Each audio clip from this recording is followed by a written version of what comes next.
Esta clase es para hacer una transición del mundo del siglo XIX para el siglo XX, ¿no? Entonces, con esto culminaríamos todo pues el proceso complejo correspondiente al siglo XIX para dedicarnos en las últimas 3 semanas, no netamente a trabajar lo que es siglo XX. ¿Cómo está Katy Cassandra? Con eso terminaríamos lo más importante del examen de admisión San Marcos, que es siglo XIX, y complementamos, ¿no?, con siglo XX. Listo. A ver, muchachos, el día de hoy yo he solicitado, ¿no?, a nuestra operadora, Miss Elizabeth, un par de horitas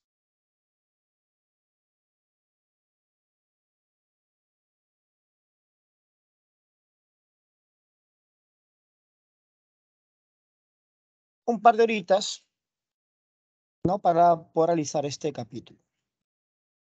Me acaban de comunicar mediante el WhatsApp que tenemos gente invitada, ¿no?, de otras aulas.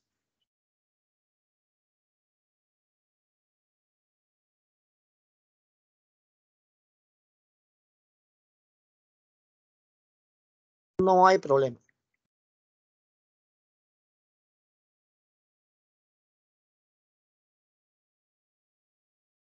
Entonces vamos a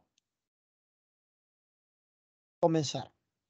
A ver, muchachos, confirma por favor si se visualiza la PPT que estoy compartiendo.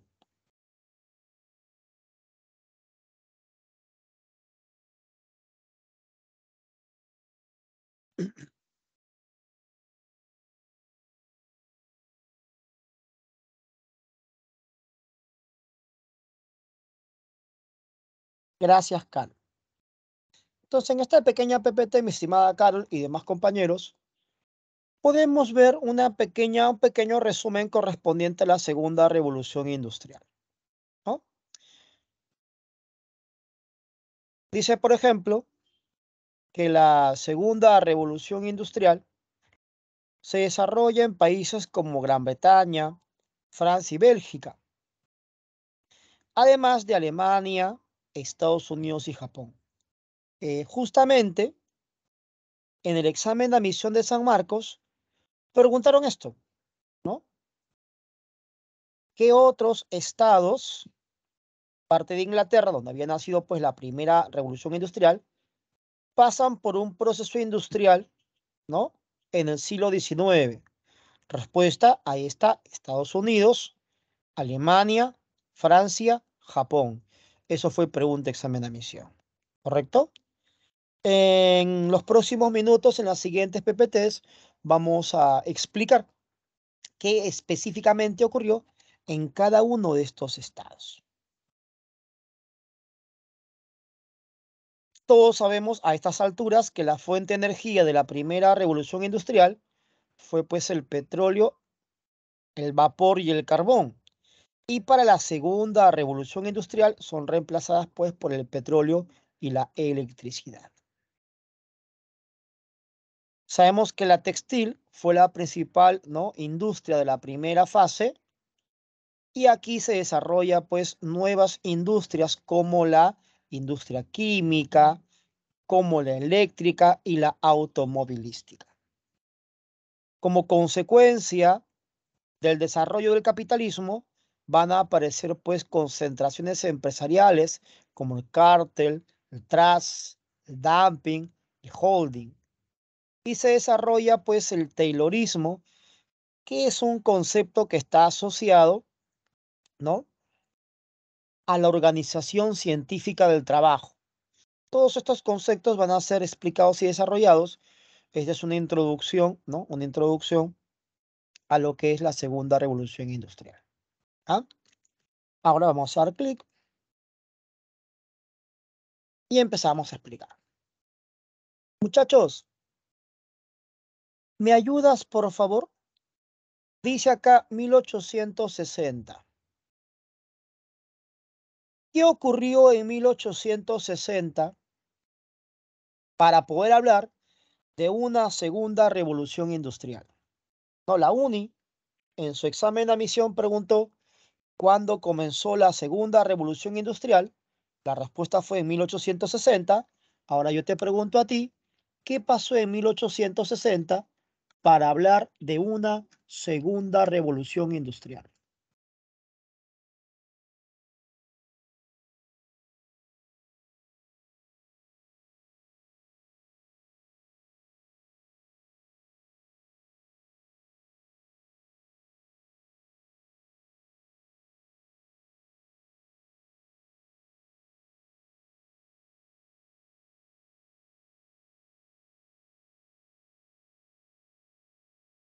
Excelente, mi estimada Ángela. Gracias. Estamos hablando, pues, de la famosa guerra de secesión. Me sorprende que solamente me responda una sola compañera con esa información que hemos dejado en claro en la sesión anterior, jóvenes. ¿Ya? La guerra de secesión. Entonces, esta guerra de secesión, muchachos, ¿dónde se produjo? ¿Dónde se produjo la llamada guerra de secesión?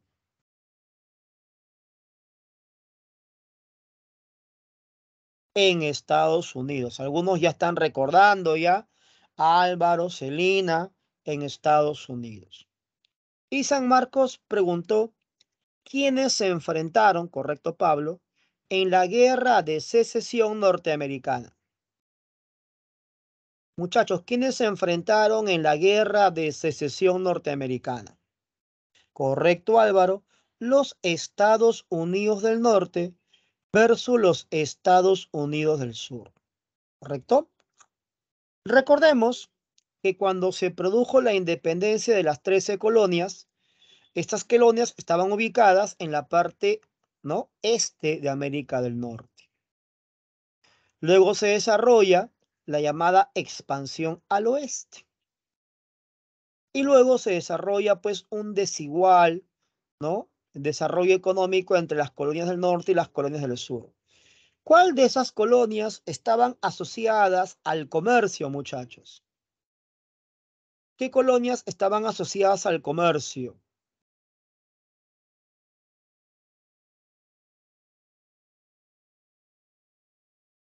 ¿Las colonias del norte o las colonias del sur?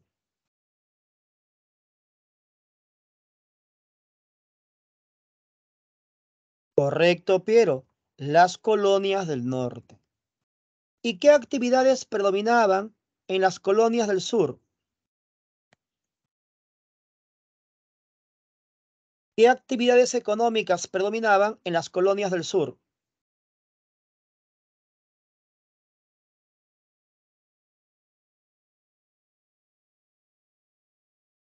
Claro, Piero. Predominaba la agricultura. Entonces, muchachos, razona conmigo, por favor. Si en las colonias del sur predominaba la agricultura y en las colonias del norte predominaba el comercio, ¿cuál de esas colonias estaba orientada a una producción económica feudal? Por lógica, ¿cuál de esas colonias estaba orientada a una producción económica feudal? Pues obviamente la del sur. Obviamente la del sur. Mientras que el norte estaba orientado a un desarrollo industrial, a un desarrollo capitalista. Entonces, por teoría, usted sabe que el capitalismo se impone al feudalismo. Por lo tanto, para impulsar la revolución industrial en Norteamérica, se entiende que el norte tendrá que vencer al sur. ¿Estamos, jóvenes? Bastante sencillo. Las colonias del norte tuvieron las colonias del sur. Pero, ¿es cierto que en las colonias del sur había incluso rezagos de esclavismo? Sí, en las colonias del sur había rezagos de esclavismo. Claro que sí.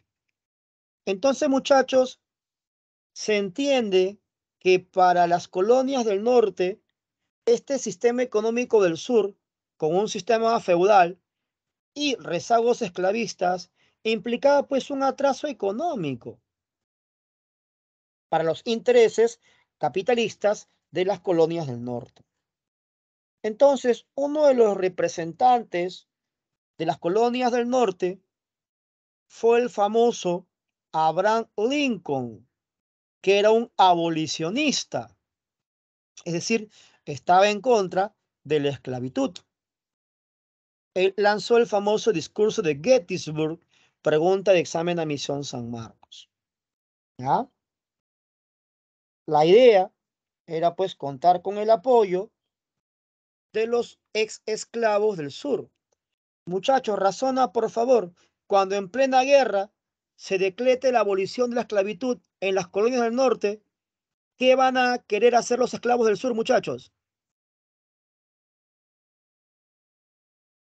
Pues obtener su libertad, migrar al norte. De esa manera los nordistas desestabilizan al sur. Así se pudo ganar la guerra civil norteamericana.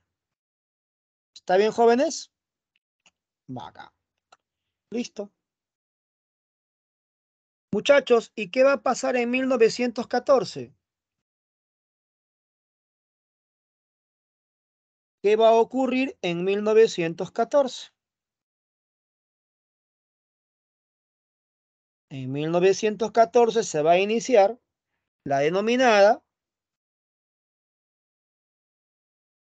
Gran Guerra, también conocida como la Primera Guerra Mundial. Correcto, ¿no? La Gran Guerra o Primera Guerra Mundial. Así es.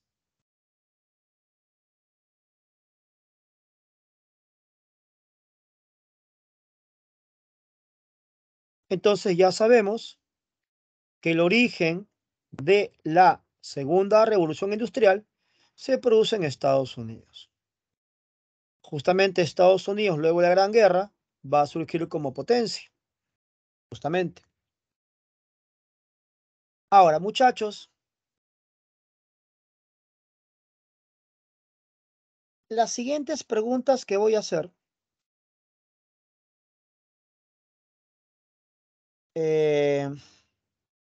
Valdivia, una consulta. Valdivia Altamirano, ¿tiene la mano levantada de casualidad o desea hacer alguna pregunta, mi estimado? Profesor, muy buenas tardes. Algunos de mis Dígame, compañeros quieren escribir por el chat. Si lo puede activar, por favor. pero se puede escribir por el chat, mi estimada. El chat Ah, está activado. bueno, a mí no me sale activado. Por eso le digo. A ver, mi estimada Miss Elizabeth, ¿me logra escuchar, mi estimada? Sí, profesor, ¿me escucha? Sí, dígame, Miss. Ah, ya. Sí, miren, chicos, a ver. Un ratito voy a cortar mi doble, ¿ya? Sí, no hay problema.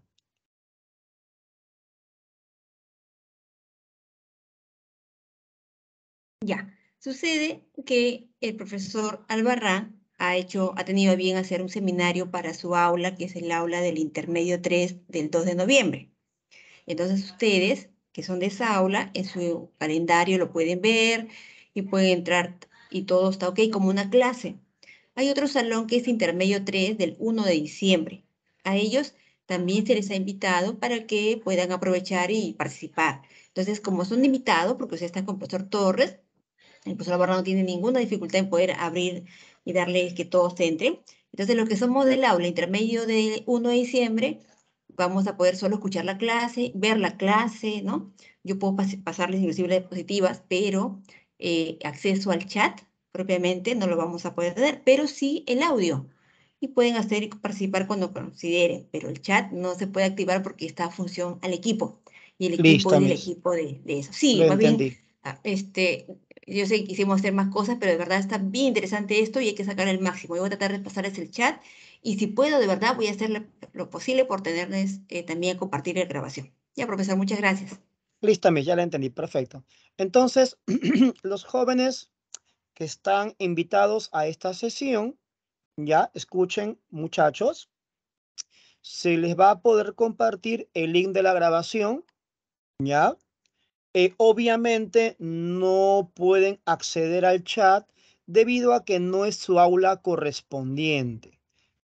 Ya me parecía curioso que solamente me respondan los chicos de mi aula. Sí, no hay ningún problema. Jóvenes, en todo caso, escúcheme con atención. No tenga ningún reparo usted si es que en algún momento quisieran hacer alguna pregunta, de repente de algún concepto o idea que no hayan entendido, como lo mostré hace un instante, usted me pone el indicador de manito, yo voy a la parte de los miembros, indico quién es y puede hacer su consulta vía micro. ¿Sí, muchachos? No hay ningún problema al respecto. Perfecto, listo, Angie. Listo, Miss Elizabeth, los chicos ya están al tanto ya. Perfecto.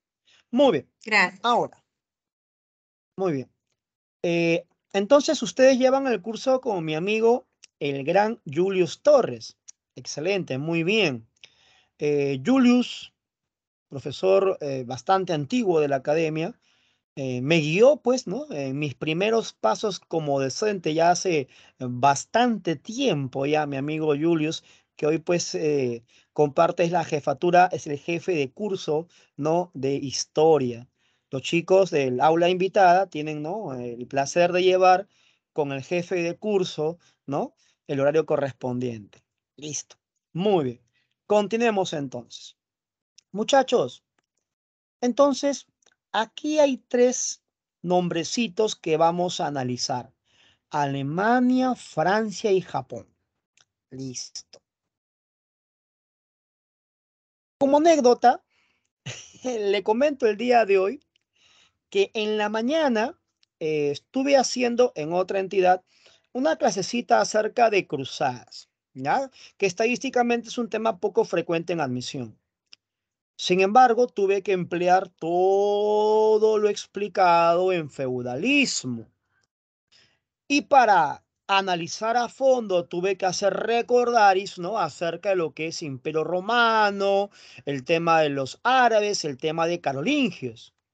¿Qué cosa, profe? ¿Qué tendría que ver acá Roma, profesor? Lo que pasa es que la caída de Roma es la crisis del esclavismo que origina el régimen feudal.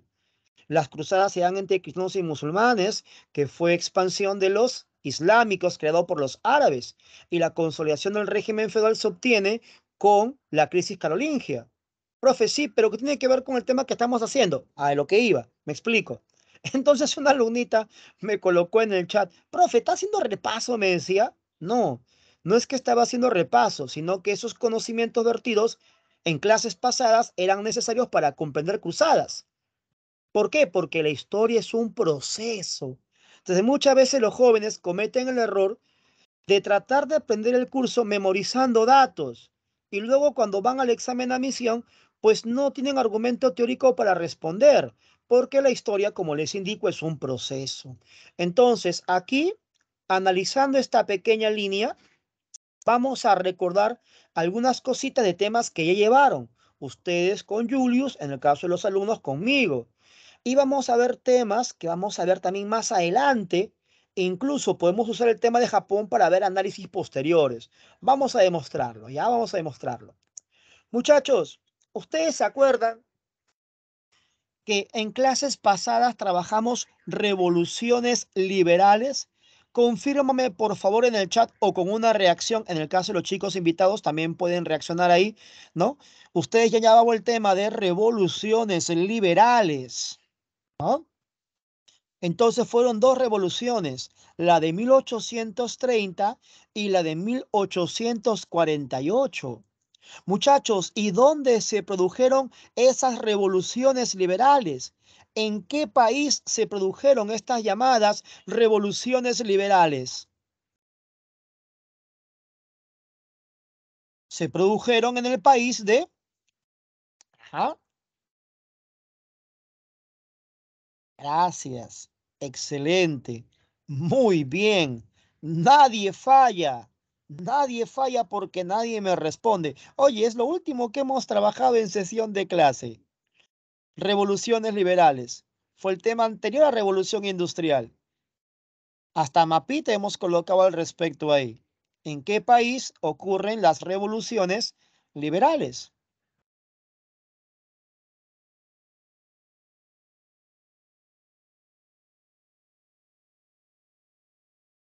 Ocurren en Francia.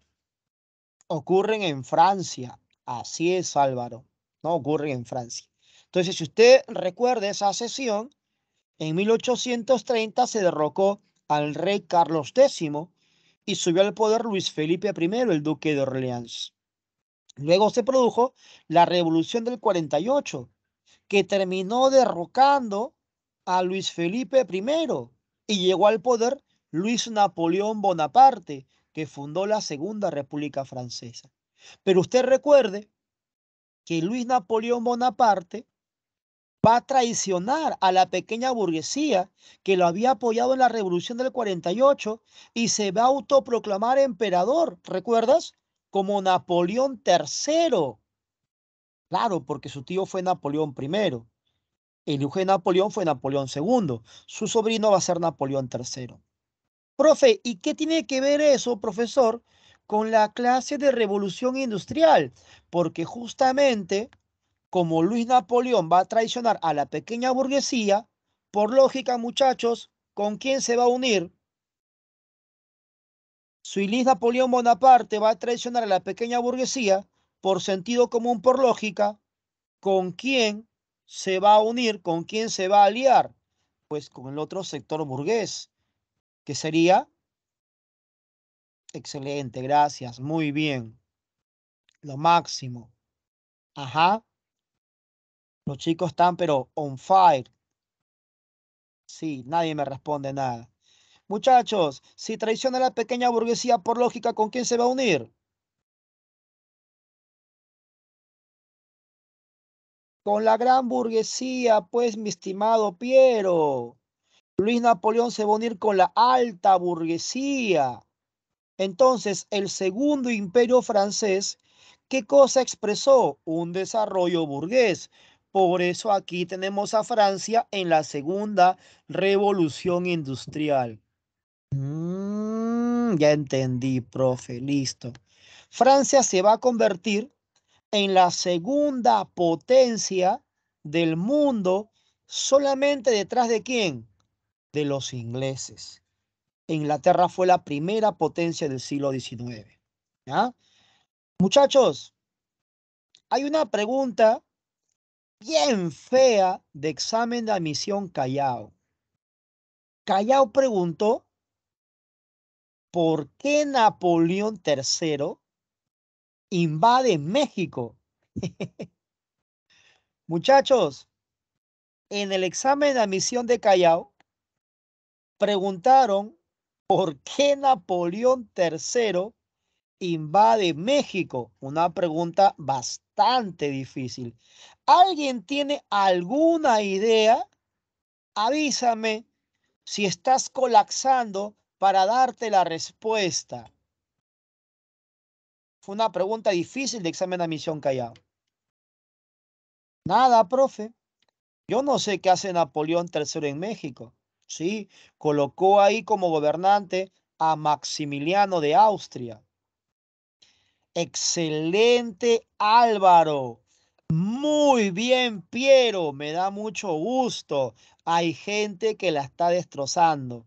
Para evitar la expansión de Estados Unidos, para contener la expansión capitalista norteamericana. Muy bien, excelente. Recuerde que Estados Unidos recién va a ser potencia luego de la Primera Guerra Mundial. Excelente, Pablo. Muy bien, muy bien.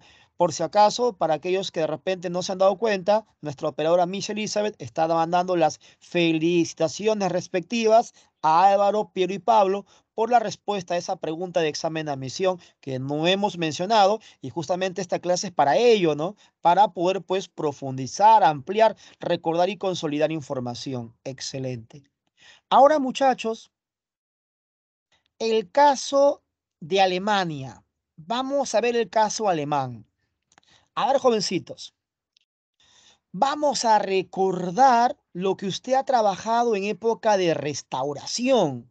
Cuando hemos trabajado restauración, explicamos el Congreso de Viena, ¿no? Napoleón había perdido Waterloo, la Confederación del Rin ya fue y se crea la Confederación Germánica.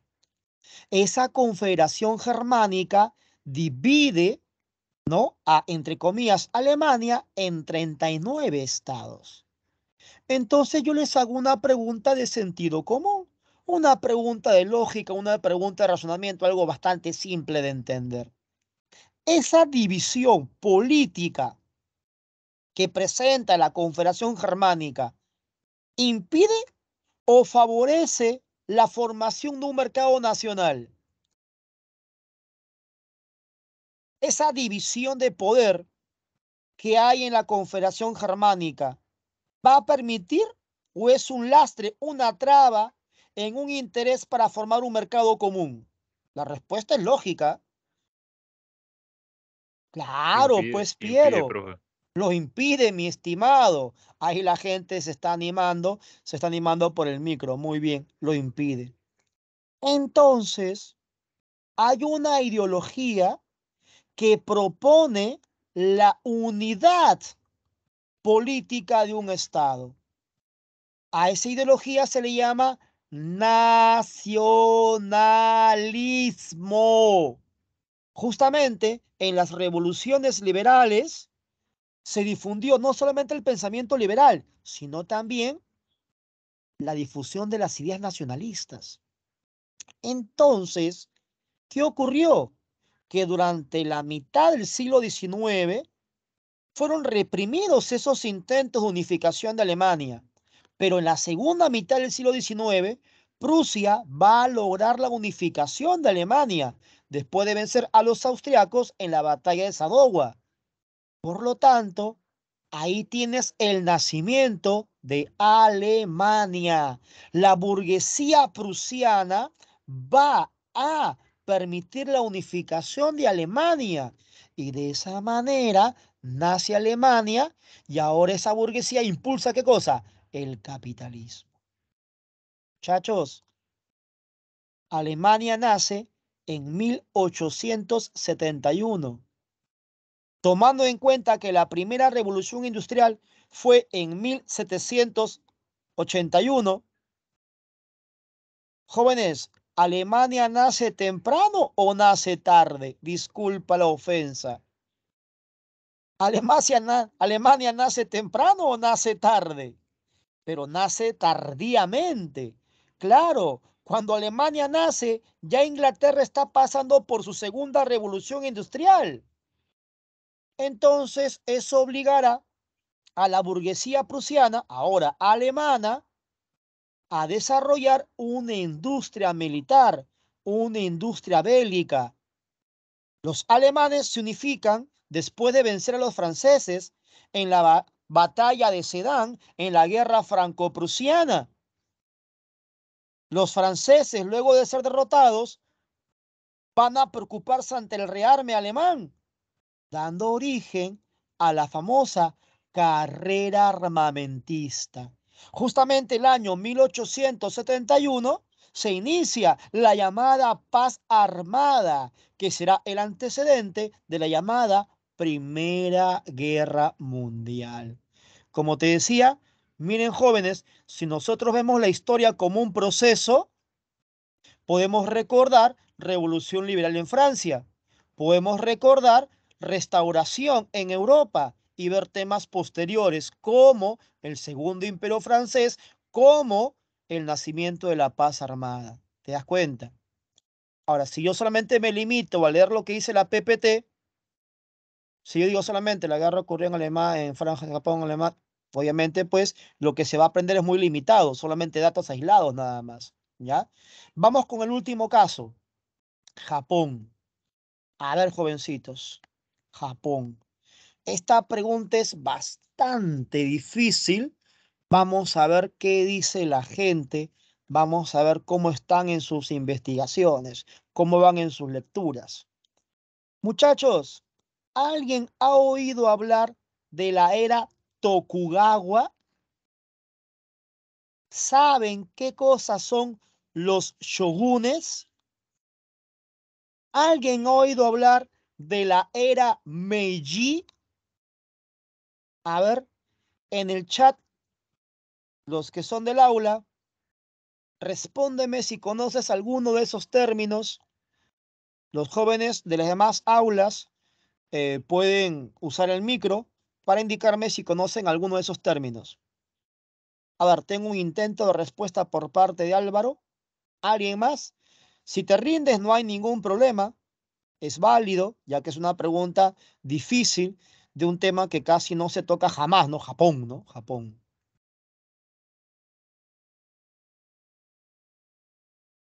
No te olvides que googlear no nos ayuda en el proceso de preparación. De nada vale que vayan al Google, ¿no? A buscar la información, eso no ayuda. A ver, Piro tiene otro intento de respuesta, pero hasta ahora no me dan la correcta. Avísame si te rindes para comenzar la explicación.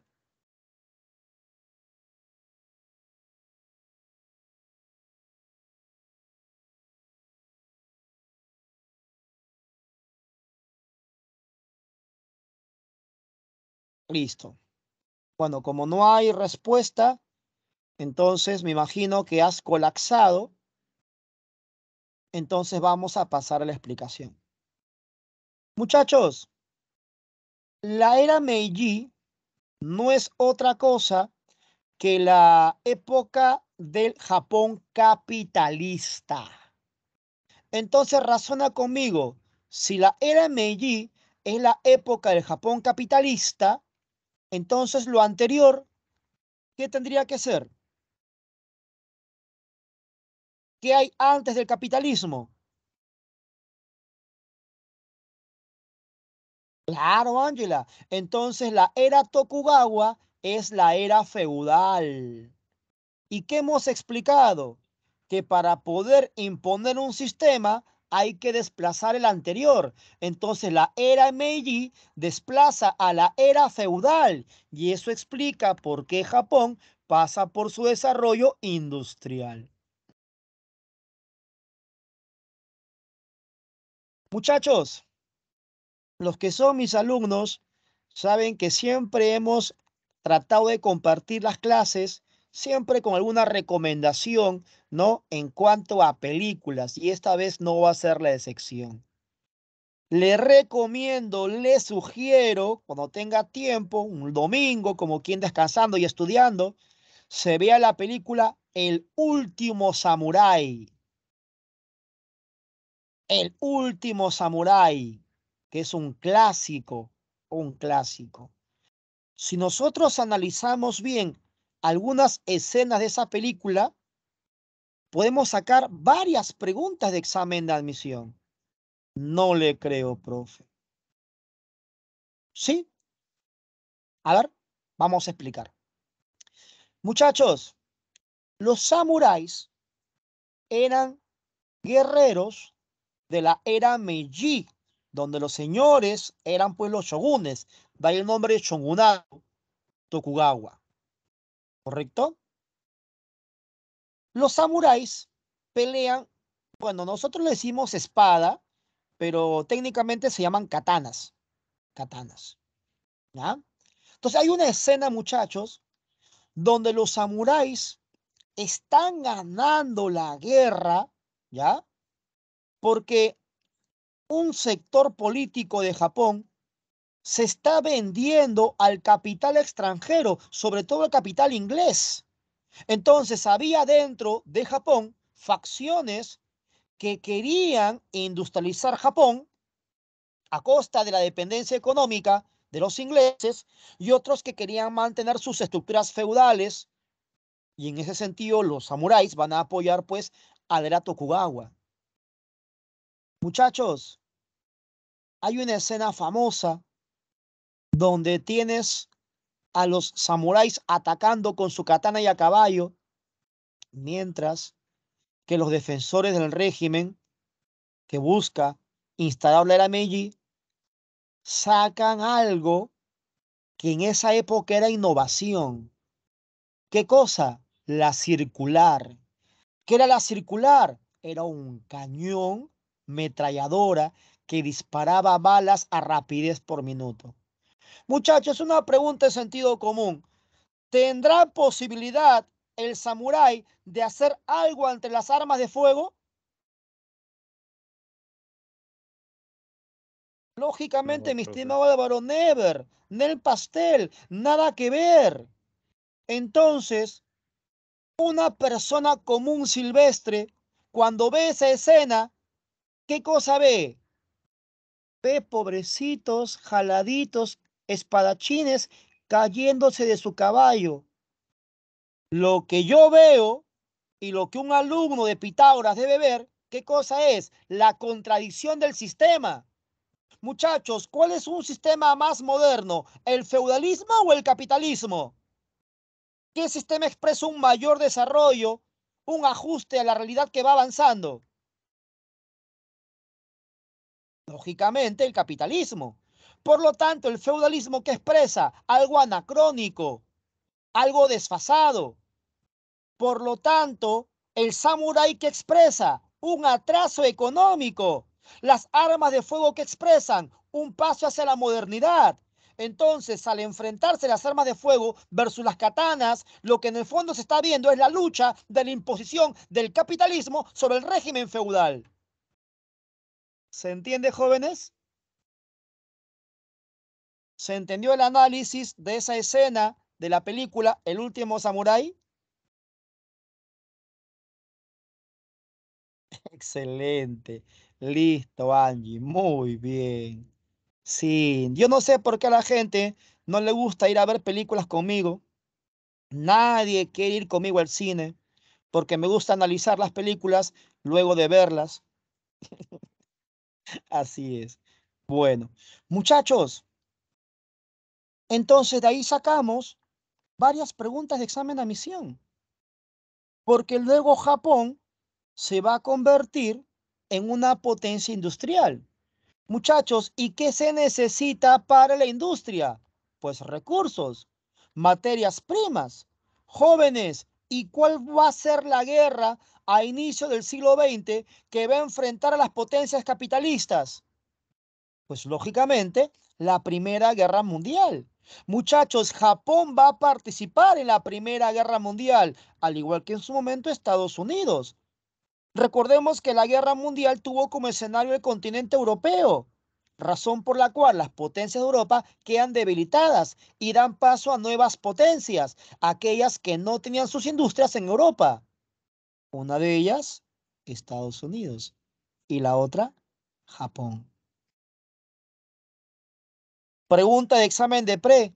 Aparte de Estados Unidos, ¿qué otro país surge como potencia? Respuesta, Japón. Muchachos, en el siglo XX se desarrolla la Revolución Rusa de 1917, pero San Marcos en su momento preguntó por la Revolución Rusa de 1905, que es algo que normalmente no se enseña. Jovencitos, jovencitos, en 1904 hubo una guerra entre Rusia y Japón. ¿Cómo era la economía rusa a inicios del siglo XX? Con rezagos feudales, una economía atrasada. ¿Cómo la economía japonesa? Una economía capitalista, una economía industrial. Muchachos, por lógica entonces, ¿quién tiene mejores armas? ¿Los rusos o los japoneses?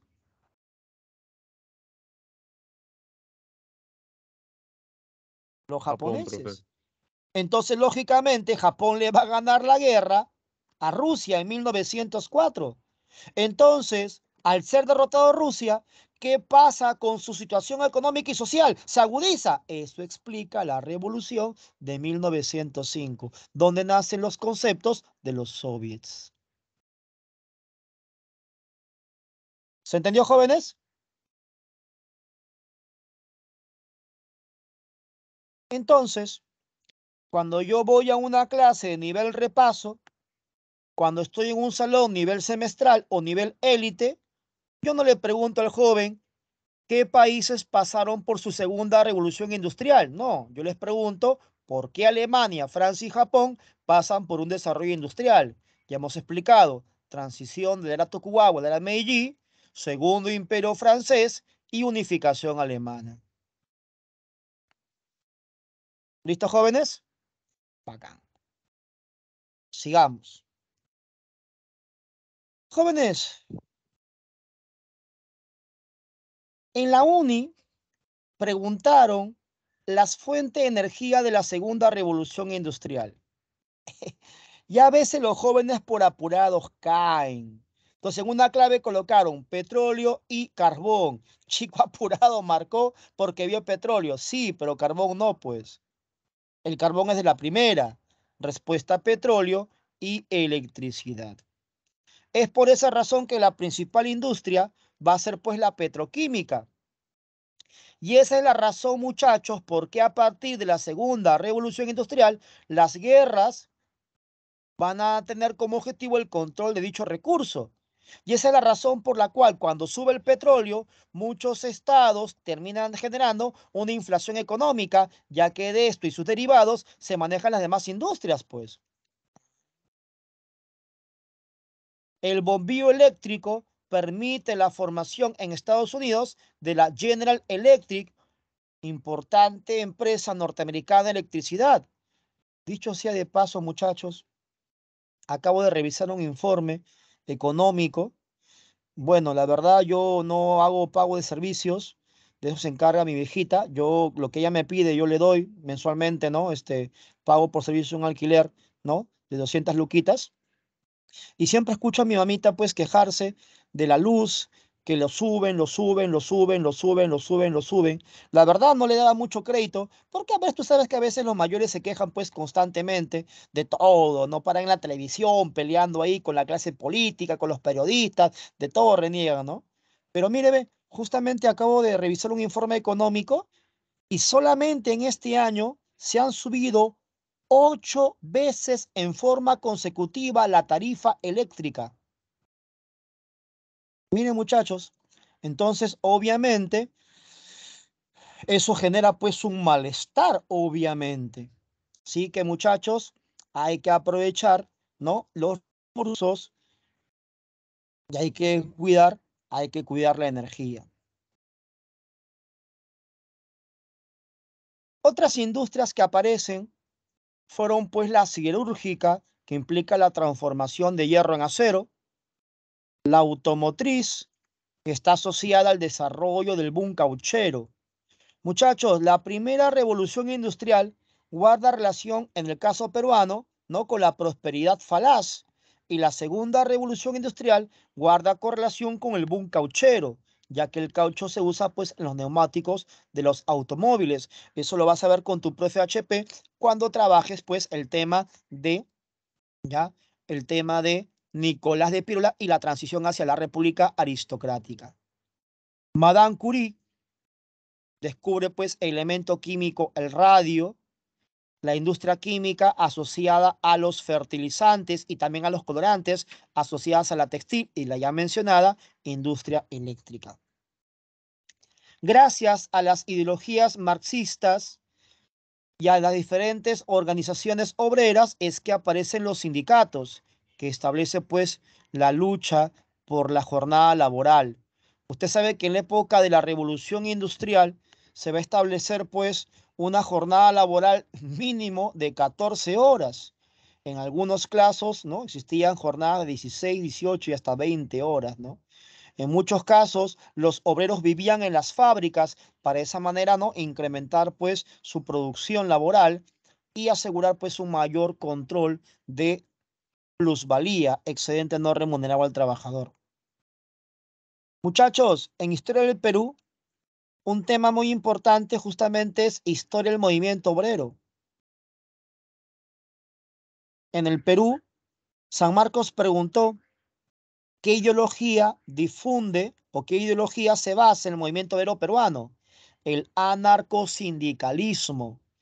Y esto guarda correlación con tus clases de literatura.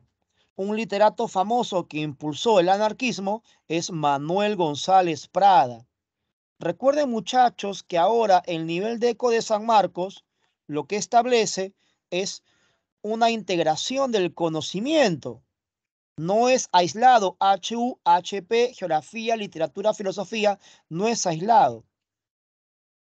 No es aislado. ¿Ya?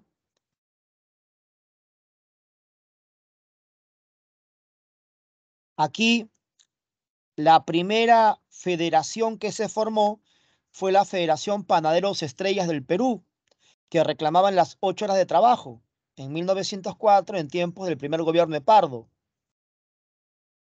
La primera huelga general la hizo los textiles Vitarte en 1911, durante el primer gobierno de Leguía. La ley parcial de las 8 horas de trabajo la hizo Guillermo de Billinghurst para los trabajadores de Muelle Darce en el Callao. La ley general de las 8 horas de trabajo la hizo José Pardo Barrea durante su segundo gobierno en 1919. Son conceptos básicos que debe conocer usted, ¿no? De su curso Historia del Perú, Historia del Movimiento Obrero. ¿Ya? Listo. Hasta ahí, muchachos. ¿Qué tal les ha parecido su clasecita de introducción de la segunda revolución industrial? Vamos a cumplir ya la primera hora de sesión. Espero que se haya entendido todo lo que hemos explicado. ¿Listo, Alexander? ¿Cuál sería su consulta, mi estimado? Me levantó la manito, capaz se confundió, quiso mandar reacción. Me Si hay confundí, alguna profe, consulta. reacción. Era reacción, era reacción. Listo, no se preocupe, Alexander. Ya me imaginaba ya que iba a ser una confusión ahí, no hay ningún problema. Mi estimado Alexander, ¿en qué tema están ustedes en su avance correspondiente? Acabamos de ¿Cuál es la terminar la... Estamos justo acá donde acaba de terminar usted. Estábamos yendo ya Ah, para México. listo, perfecto, muy bien, muy bien. Ahora vamos a continuar.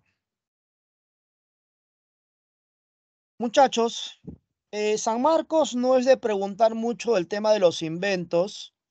Eso es un estilo más Villarreal, más Callao, ¿ya? Aquí vamos a colocar una lista, ¿no? Referida a los inventos de la segunda revolución industrial, solo por si acaso nada más, ¿no? En caso, pues, alguien intente, pues, ir a otra universidad, ¿no? Por ejemplo, tenemos el motor a explosión, también conocido como motor a combustión interna, el famoso diésel. De repente, alguna vez usted ha ido a un grifo y ha encontrado, ¿no? 94 octanos, 96 octanos, 98 octanos y diésel, ¿no? Que lo usan pues los carros petroleros, los carros petroleros. El octanaje tiene que ver, ¿no? Con la importancia de la combustión. Mientras más fino un carro, mayor octanaje debe tener, pues. El bombillo eléctrico, que es la lámpara incandescente, el foco, que es de Thomas Alva Edison. Sí, yo sé que muchos de ustedes han seguido de repente influencers, TikTokers, YouTubers, o han leído acerca de Thomas Alva Edison, que explotó a otras personas y les robó su creatividad y que él no inventó nada, que solamente hizo la patente, etc. Muchachos, recuerden que en el examen de admisión las preguntas van a ser de corte objetivo, ¿no? Todo el tema de la polémica y esas discusiones no te van a preguntar en tu examen de admisión. Thomas Alva Edison no inventó el bombillo eléctrico. Hubo personas anteriores a Thomas Alva Edison que lo inventaron, pero el bombillo que hizo Thomas Alva Edison fue el que se pudo producir en grandes cantidades. Recuerde que la revolución industrial produce en forma masificada, produce en serie. Entonces la patente la tiene él, pues, ¿no? Thomas Alva Edison, ¿ya? Ford no inventa el automóvil. El automóvil lo diseña antes Mercedes-Benz e incluso Peugeot. Al igual que Edison, lo que hizo Ford es producir en grandes cantidades el automóvil. Producción en serie, lo que se llama Fordismo. Fordismo. El teléfono se le atribuye a Graham Bell, aunque ya en el 2002 la patente cambió, corresponde a Antonio Meucci, ¿no? El italiano Antonio Meucci. En otras palabras, como te das cuenta, la segunda revolución industrial guarda bastante correlación con un cambio en los transportes y en los medios de comunicación. Por ejemplo, tenemos el aeroplano de los hermanos Wright, que no lo vas a confundir con los dirigibles de los hermanos Zeppelin.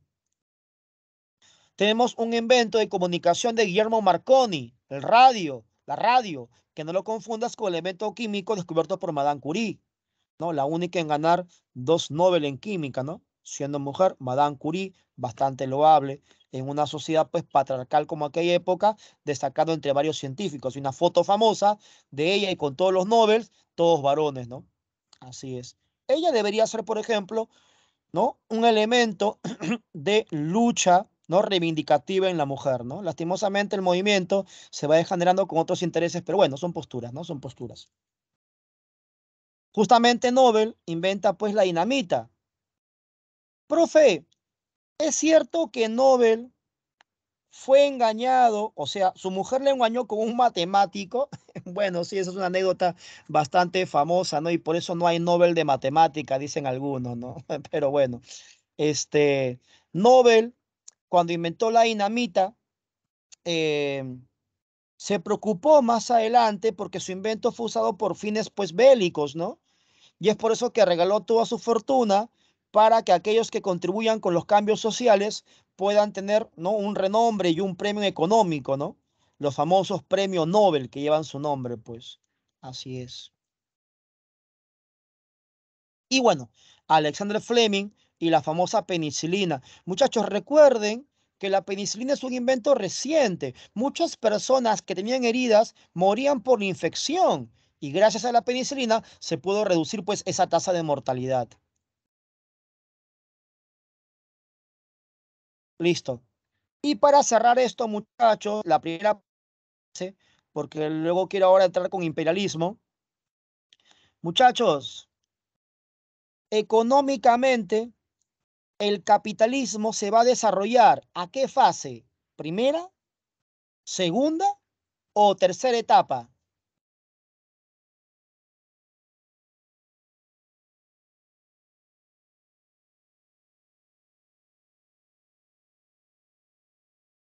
Mi estimado Álvaro, recuerde que la segunda etapa del capitalismo es el resultado de la primera revolución industrial. Cuidado ahí, mi estimado Álvaro. Nos referimos a la tercera etapa del capitalismo. Recuerda que la primera etapa es el mercantil, la segunda es el industrial y la tercera es el imperialismo. ¿Ya?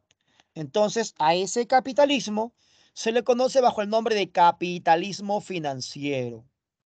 Profe, usted en la clase anterior mencionaba que el capitalismo financiero está entendido como capitalismo monopólico.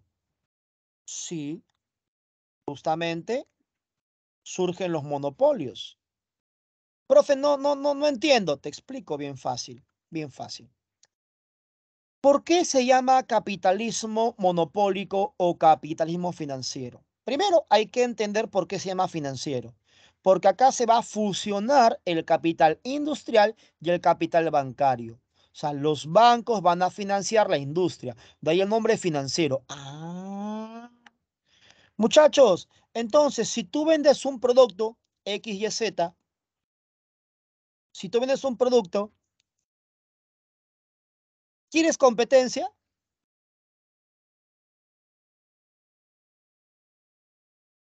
Si tú vendes un producto X, Y, Z, toma en cuenta la época, siglo XIX, ¿quisieras competencia? Obviamente que no. Ah, por eso surgen monopolios. Capitalismo monopólico. Listo. Profe, yo tengo una pregunta. ¿En el Perú hay monopolio, profe? Listo. A ver, muchachos. Si nos vamos a establecer, pues, estrictamente en el término, ¿qué cosa es monopolio? Un solo vendedor, ¿no? Un solo vendedor. Eso es monopolio. ¿Ya? Ahora, ¿qué sucede? Sucede lo siguiente. Generalmente las empresas con fines monopólicos, las grandes transnacionales, lo que buscan es eliminar, pues, ¿no?, a los pequeños competidores, ¿no? En la actualidad, un ejemplo de transnacional, ¿cuál sería? Pues en bebidas, obviamente, pues la Coca-Cola, por ejemplo, ¿no? En términos, pues, por ejemplo, de bebida alcohólica, sería pues la Bacchus y Johnson, por ejemplo, ¿no? Entonces, usted sabe que en el Perú hay una bebida, pues, de marca nacional, que es la Inca Kola, ¿no? Que es la Inca Kola. ¿Qué hizo la Coca-Cola Company? Al no poder desplazar a la Inca Kola, se compró a dicha empresa. ¿Qué cosa, profe? Sí, hoy la Inca Kola ya es parte de la Coca-Cola Company. Así es, por si de repente algunos no lo sabían. En su momento, en el mundo de las cervezas, había la competencia entre la Bacchus, ¿no?, con la Cristal, y la Pilsen. Hoy la Pilsen corresponde a la Bacchus y Johnston. Así es. Ahora, ¿existen otras marcas de gaseosas? Claro que las hay. ¿Existen otras marcas de cervezas? Claro que las hay. Pero te pregunto, muchachos, ¿la mayoría que compra en bebida y que compra en cerveza? La mayoría.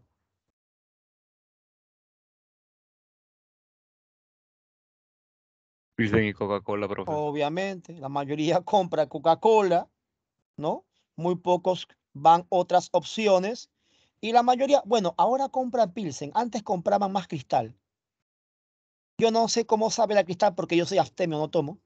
¿Ya? Pero me han dicho que está feo últimamente. Así es. Entonces, muchachos, por ejemplo, en plumones hay una marca súper conocida, que es la marca Faber-Castell, por ejemplo, ¿no? O Artesco, por ejemplo. Existen 800.000 marcas de plumones y lapiceros, pero la mayoría compra Faber-Castell, ¿no? Así es. Último ejemplo. Muchachos, en la actualidad, no sé si te has dado cuenta que los diarios, la mayoría tienen casi los mismos titulares. Confirma, por favor, en el chat si te has dado cuenta que la mayoría de diarios tienen titulares muy similares, muy parecidos. Le explico, mi estimada Paula. Antes existía lo que se llama Epensa, que es la empresa peruana anónima. Y tenías el comercio. Lo que pasa, mi estimado Álvaro, es que el grupo El Comercio se compró Epensa y con eso se compró a más del 75% de diarios y revistas de circulación nacional. No existe un solo dueño de todos los diarios, pero hay una concentración del gran porcentaje. Lo mismo que en el ejemplo de la gaseosa y la cerveza. No existe una sola marca, pero hay una concentración grande por parte de un solo vendedor. En términos estrictos, esto sería un oligopolio, ¿no? Si usted me pregunta qué predomina en el Perú predomina un oligopolio. Obviamente los defensores del sistema te van a decir que no existe, pues no, que hay libre competencia, que tú puedes formar tu empresa y competir, pero muchachos, seamos sinceros, si tú quisieras abrir tu marca de gaseosa, ¿podrás competir con la Coca-Cola? Seamos sinceros, ¿podrías competir con la Coca-Cola? Difícilmente, ¿verdad? Difícilmente. Ya está. Profe, usted hubiera explicado entonces mejor lo que es monopolio y oligopolio en lugar de Castillo, profe. Bueno, lastimosamente, pues el presidente que tenemos no tiene pues la facilidad de palabra para poder expresar en forma coherente sus ideas, pues, ¿no? Sí. Y bueno, de eso se aprovecha pues gran parte de la prensa que está opuesta al régimen del gobierno de turno para darle con palo, pues, ¿no? Por ejemplo, hasta TikTok la han hecho, hasta creo que música la han sacado con el tema del pollo, ¿no? Si el pollo está vivo, está muerto. Eso es una metáfora, es una reflexión bastante importante, solo que él no la dijo adecuadamente y le hicieron cargamontón, pues, ¿no? Sí, sí, sí. Así es. Bueno, a ver, muchachos. Entonces ya entendiste cómo funciona del capitalismo monopólico. Ahora entiendes por qué aparecen los cárteles, los dumping, las trusts, los holding, pues usted lo ve eso en clase de economía. Sabemos que las fábricas se instalan en las ciudades, por lo tanto se genera una mayor urbanización. Aparecen las megalópolis, las grandes ciudades. El obrero va a recibir una mayor explotación laboral. A eso sabemos que se le llama la cuestión social. Desde el punto de vista marxista, la plusvalía es el excedente no remunerado al trabajador, que va a formar parte del capital del burgués empresario. Entonces, lógicamente, muchachos, no es lo mismo analizar el tema obrero desde el punto de vista burgués que desde el punto de vista obrero. Recuerda que la historia como hecho es objetivo. El hecho ocurre. ¿Qué varía? La interpretación. ¿Y la interpretación de qué varía? De tu posición ideológica, de tu posición económica, de tu estatus social. Entonces, lógicamente, si usted le pregunta a un empresario qué es el capitalismo, su opción, su manera de entender el sistema es diferente, obviamente. Desde el punto de vista marxista, ideología obrera, el capitalismo es un sistema de explotación del burgués sobre el obrero. Los defensores del sistema te van a decir que el empresario es un benefactor social, ¿no? Que le da la oportunidad al obrero, ¿no? De salir de su condición de miseria trabajando para su empresa, ¿no? Así es. Los defensores del pensamiento liberal te van a decir, no, que la plusvalía no existe, que la explotación no existe, ¿no? Sobre todo ahora este elemento que se hizo conocido y qué pena que mucha gente se deje llevar, ¿no? En Argentina, este economista que criticaba tanto a los políticos, ¿no? Que incluso tiene hasta imitadores acá en el Perú, ¿no? Javier Milei, y que ahora es diputado, ¿no? De Argentina y que no quiere parar hasta llegar a la presidencia, ¿no? Así es.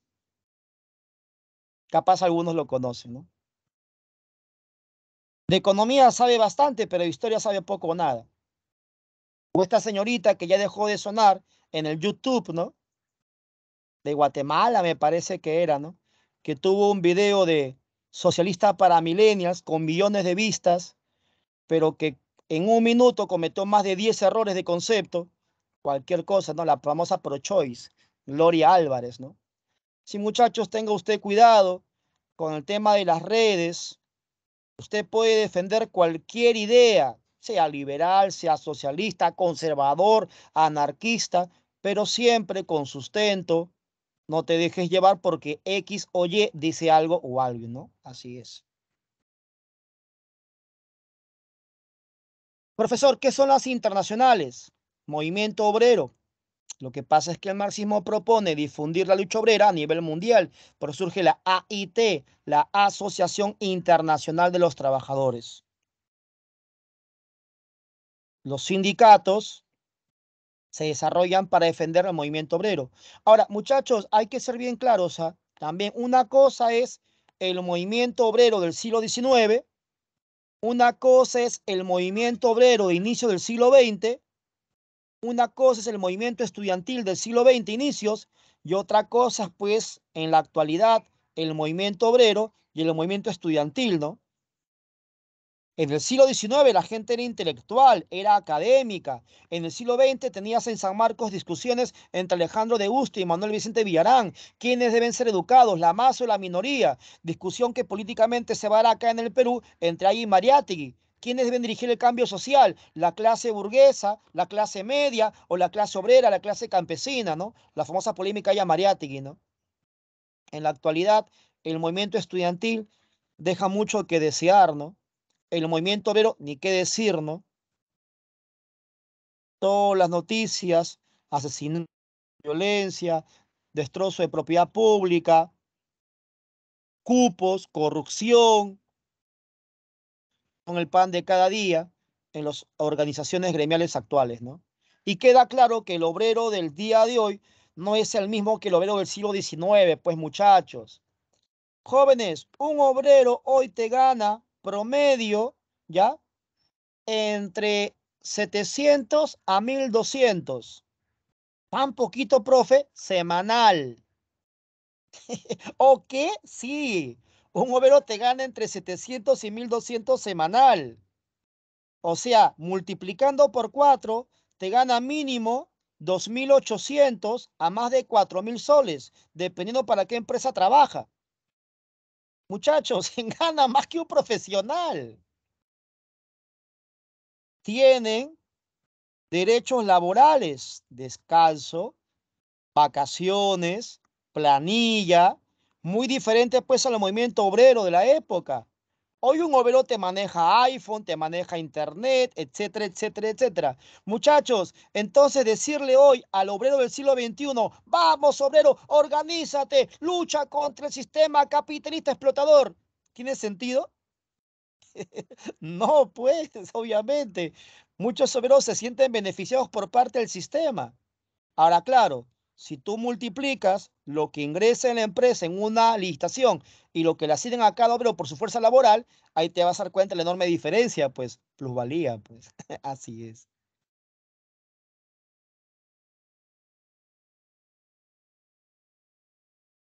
El imperialismo. Muchachos, ahí me detengo, ahí me detengo. Jóvenes, ¿qué cosa es el imperialismo? ¿Cuáles son las causas del imperialismo? ¿Cuáles son las principales potencias imperialistas? ¿Cuáles son las formas de dominación colonial? Son preguntas que usted, muchachos, debe manejar. ¿Cuál es la justificación del imperialismo? A ver, ¿algún intento de respuesta por ahí?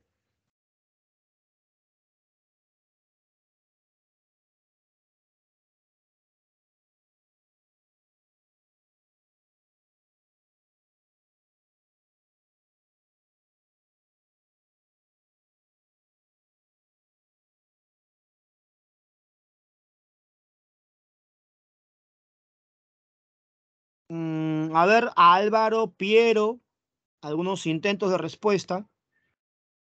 Listo. Una consulta, Angie, Alexander, que son los jóvenes que más han intervenido del otro grupo, mediante el micro.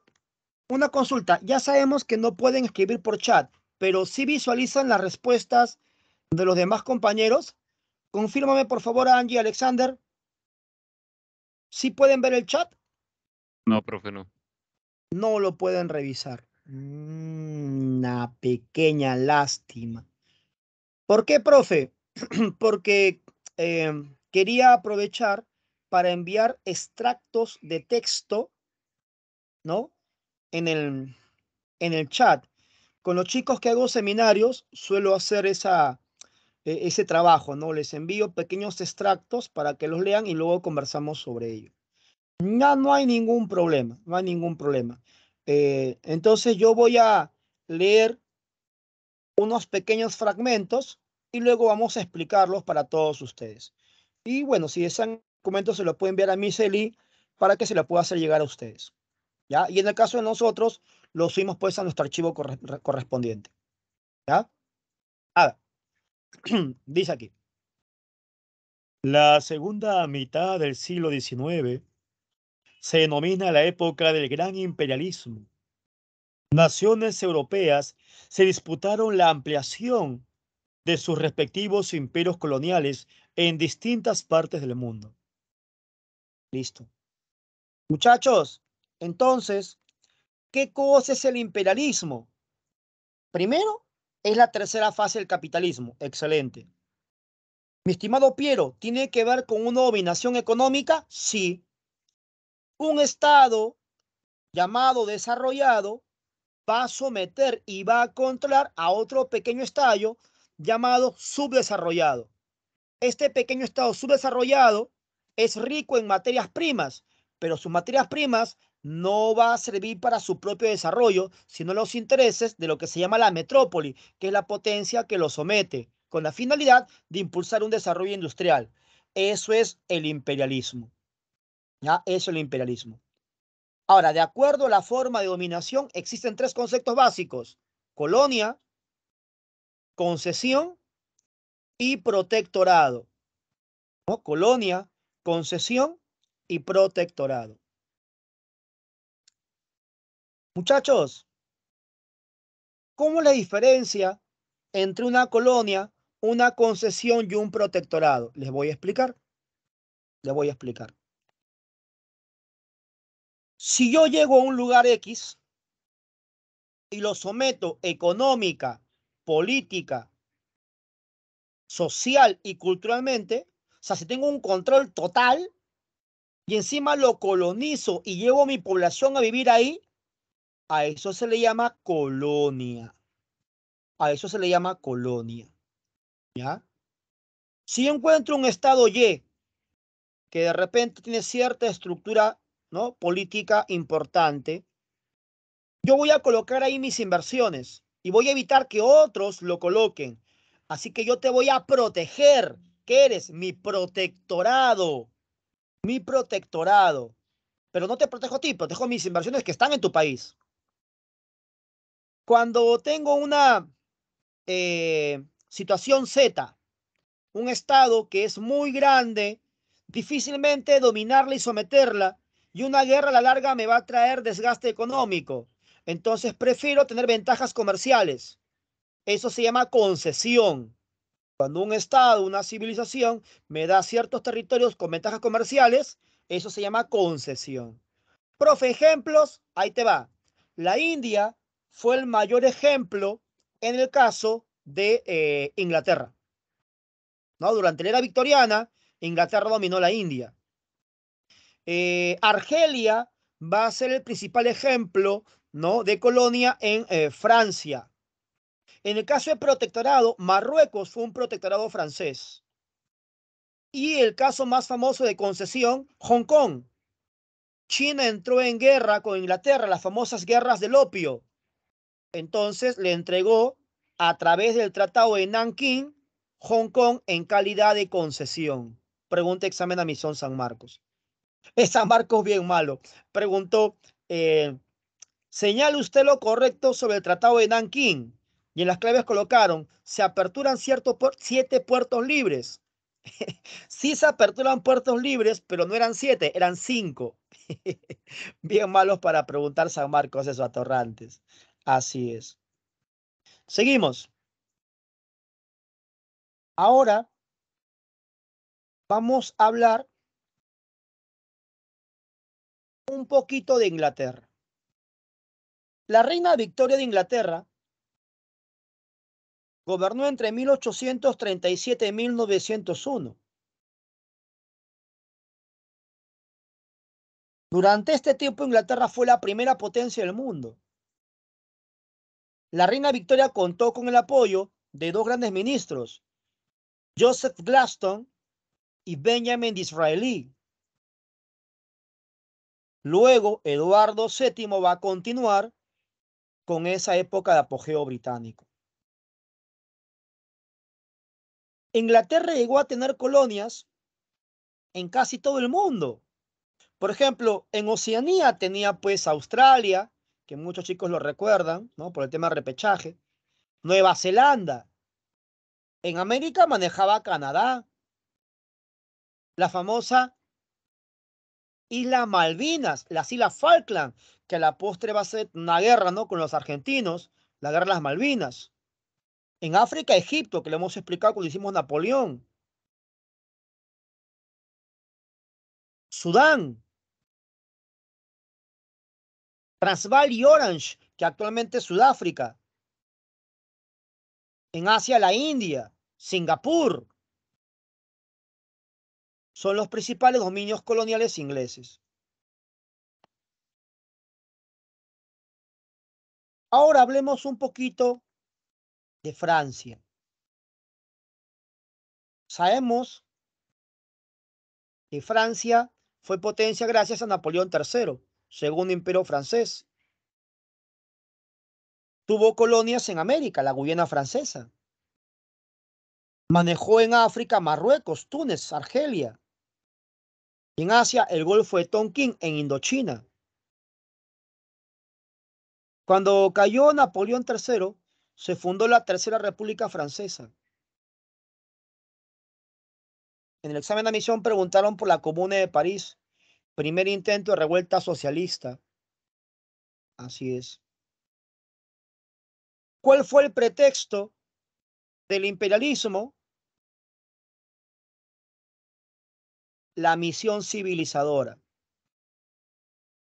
Que los blancos son culturalmente superiores a los negros y amarillos. ¿Dónde hay negros? En África. ¿Dónde hay amarillos? En Asia. Justificación del imperialismo. Algo muy similar a lo que hizo España en el siglo XVI con la población nativa indígena, que ellos iban a traer cultura. Justificación imperialista. ¿Estamos jóvenes?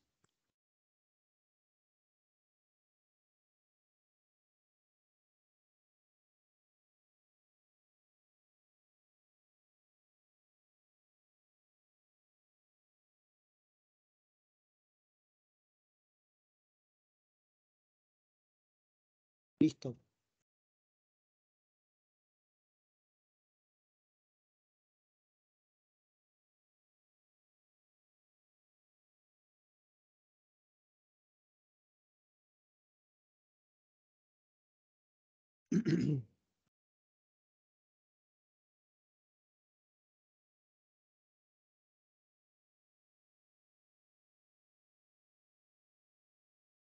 A nivel cultural, la ideología científico y el anarquismo. Muchachos, nosotros a lo largo de todo el ciclo ya hemos explicado en qué se basa el socialismo marxista, el socialismo científico, ¿no? Modos de producción, comunismo primitivo, esclavismo, feudalismo, capitalismo, ¿no? Dialéctica, lucha de clases, contradicción social. Entonces, lo que propone Marx es que a la crisis del sistema capitalista, que es propio de todos los sistemas, vendrá una transición llamada para luego llegar a un estadio que es el comunismo. Muchachos, pregunta, ¿alguna sociedad del mundo ha llegado al estadio comunista tal y cual como lo proponía Marx?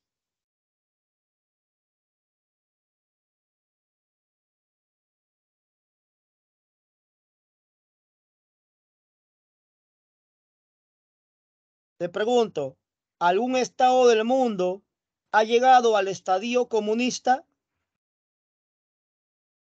A la anulación de la propiedad privada y la diferencia de clases, a la anulación de las relaciones de poder y el Estado? La respuesta, mi estimado Álvaro, es no. No.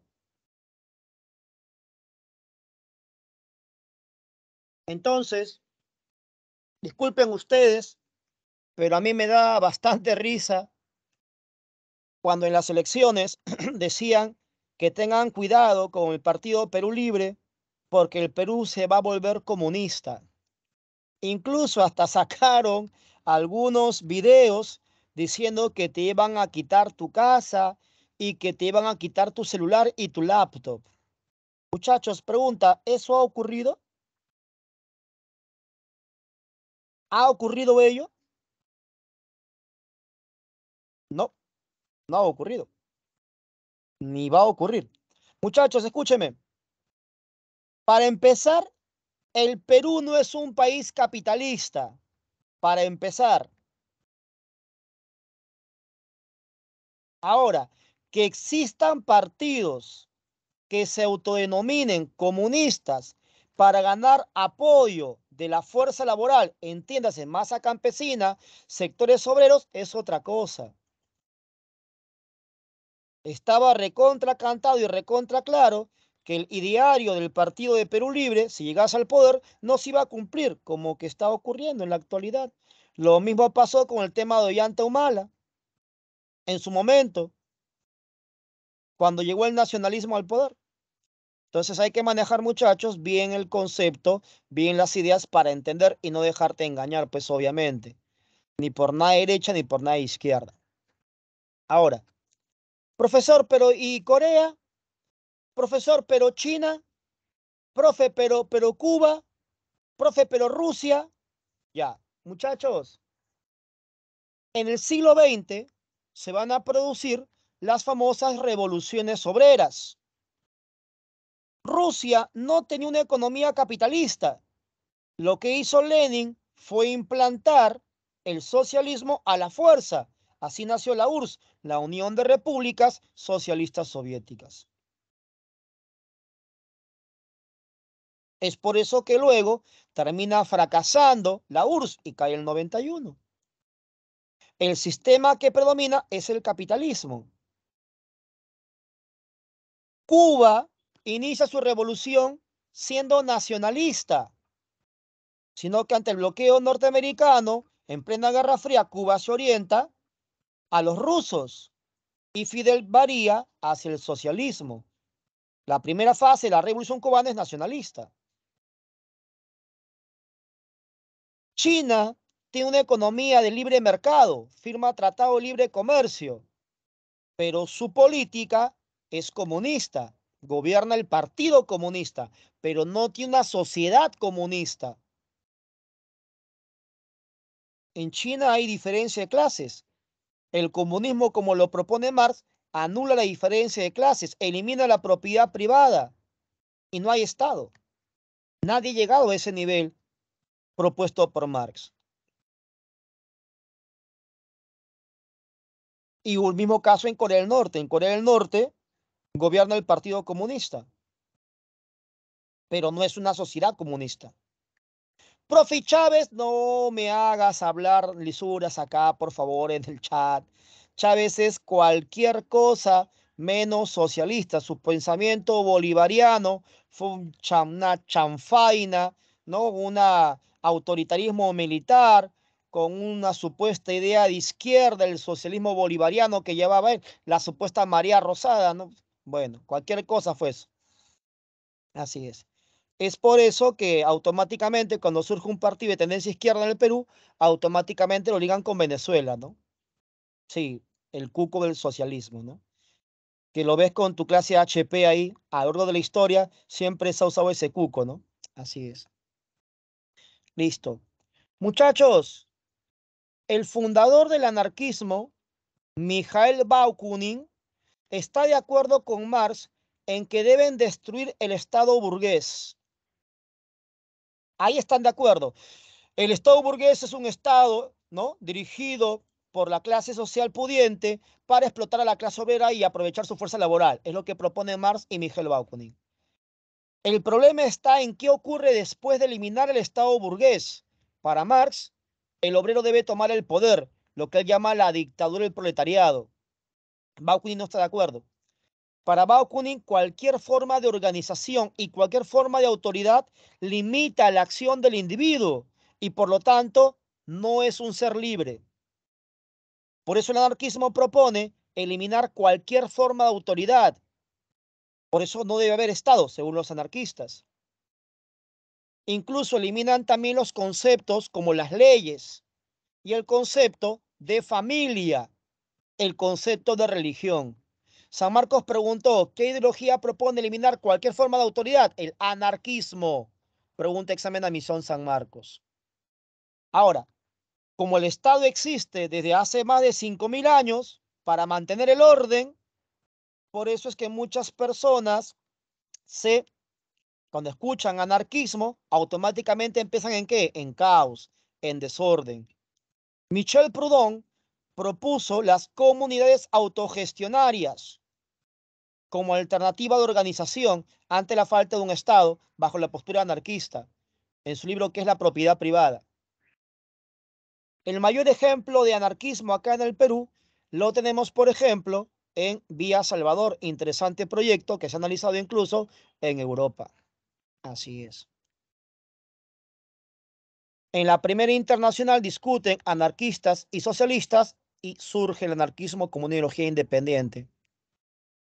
Ahora, muchachos, ojo que lo único que he hecho es describirte los conceptos de las ideologías. En ningún momento he hecho un juicio de valor, si te he dicho si es positivo, negativo, si es malo, si es viable, inviable. Eso en tu examen de admisión no va a venir. Eso es otro tema y ese es otro análisis. ¿Listo, muchachos?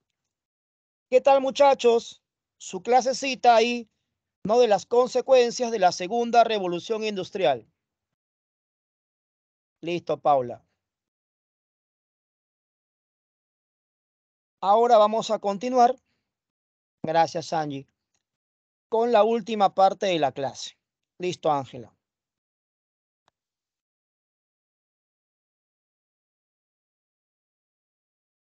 Acá tienes una PPT que explica todo lo que hemos analizado. ¿Ya? Acá está todo lo que hemos explicado. Y ahora vamos con esto.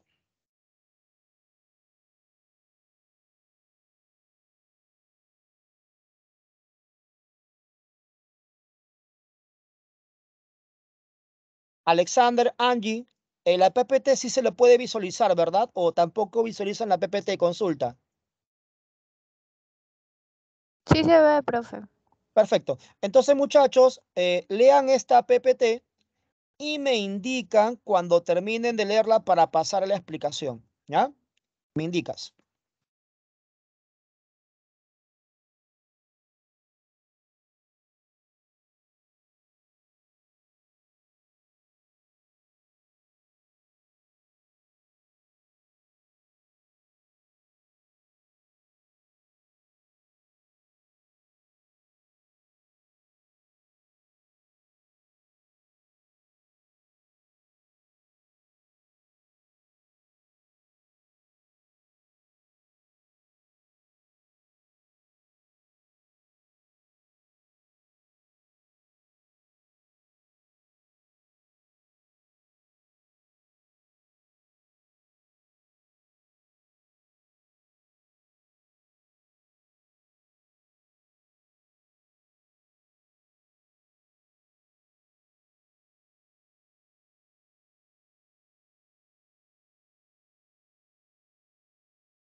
¿Listos, jóvenes?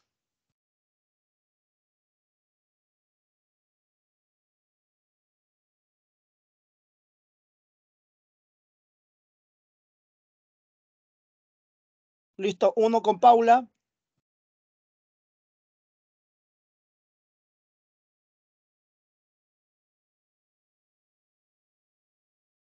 Listo, Angie 2, Ángela 3, Piro 4,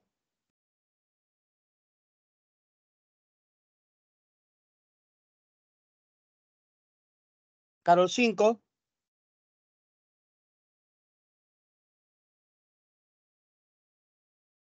solamente 5 compañeros me indican que ya terminaron de leer, de más de 30 alumnos.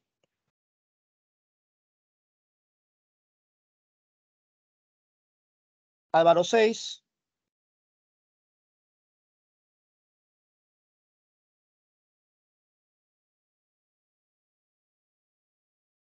Arturo 7, Francesca 8,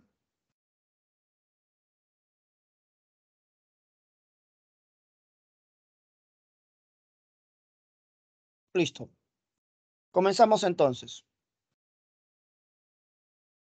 En el siglo XIX se desarrollan grandes ideologías burguesas, ¿no? El liberalismo, el nacionalismo, así como también ideologías obreras, el socialismo, el anarquismo.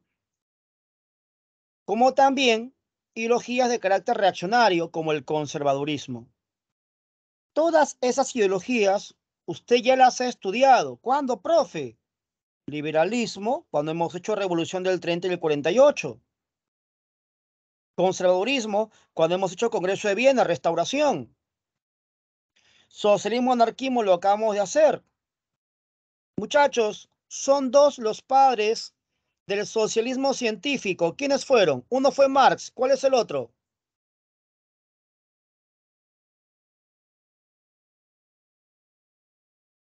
Lo hicimos el primer día de clase, en clase de hominización, evolución humana, papel del trabajo racional. Amigo íntimo de Marx.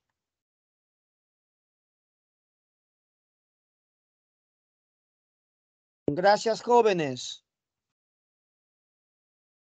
Federico Engels. Así es, Ángela. Darwin no escribe el trabajo racional, Álvaro. Federico Engels. En 1848 escribió conjuntamente con Marx el Manifiesto Comunista, que es la base del socialismo científico.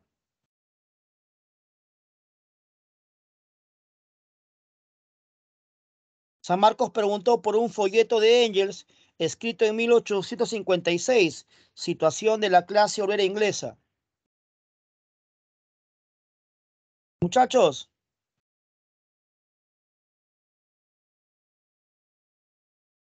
¿qué propone el nacionalismo? ¿Qué pasa? Como el Congreso de Viena se repartió las conquistas napoleónicas, lo hizo en forma artificial. No tomó en cuenta las costumbres que tenían las personas a la hora de repartir territorios. Entonces, muchachos, ¿qué cosa es nación? Nación es el conjunto de personas unidas por vínculos comunes. ¿Qué vínculos? Históricos, que tienen un pasado común. Lingüísticos, que hablan un solo idioma. Religiosos, creen un solo Dios. Por eso, muchachos, muchos intelectuales que contribuyen con la difusión de las ideas nacionalistas eran pues literatos, historiadores, incluso hasta músicos, como Verdi, por ejemplo, en el caso italiano, Bach, en el caso prusiano, porque todos ellos contribuían a un sentimiento nacionalista. Usted lo ha visto esto en literatura, romanticismo, siglo XIX.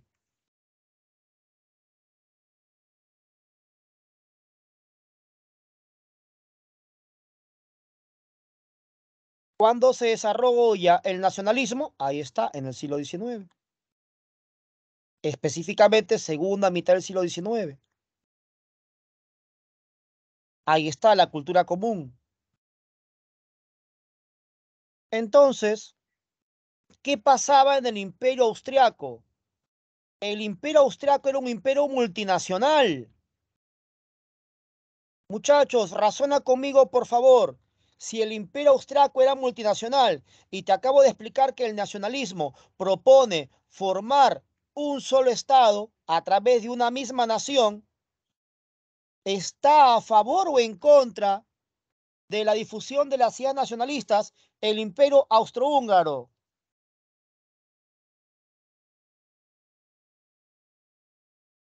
Pues está en contra, obvio, está en contra.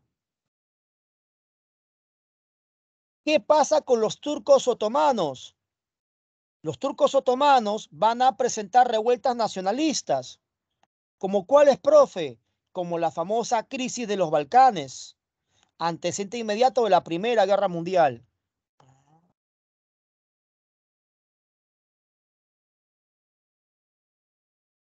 Entonces, algunas revueltas nacionalistas proponían un carácter disgregador, o sea, salirse del Estado que los somete. Y otros intentos nacionalistas buscaban una fuerza centradora, como el caso de Italia y Alemania.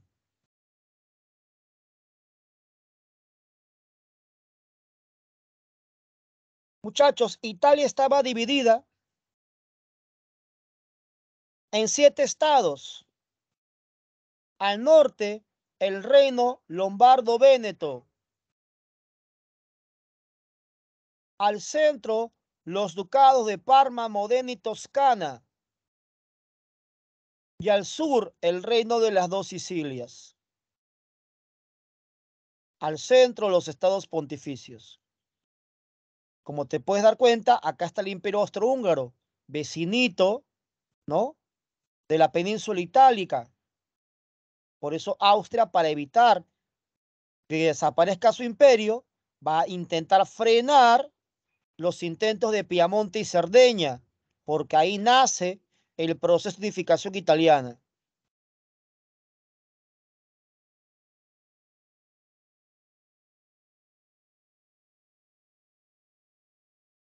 Alemania, como te dije, estaba dividida en 39 estados, de los cuales destacan 2, Prusia y Austria. Austria va a ser excluida del proceso de unificación de Prusia. Por eso te dije que Prusia tendrá que vencer a Austria para unificar el Estado alemán, que se va a unificar en 1871. Ahora mira por acá. Vamos a mostrarte algo.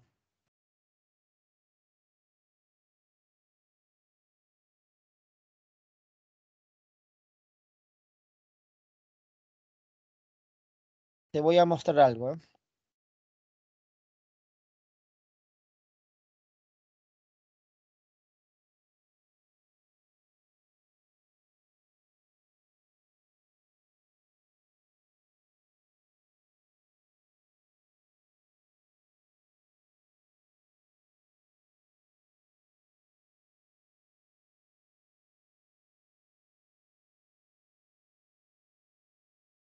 Muchachos, confirma por favor si se visualiza la nueva PPT que estoy mostrando.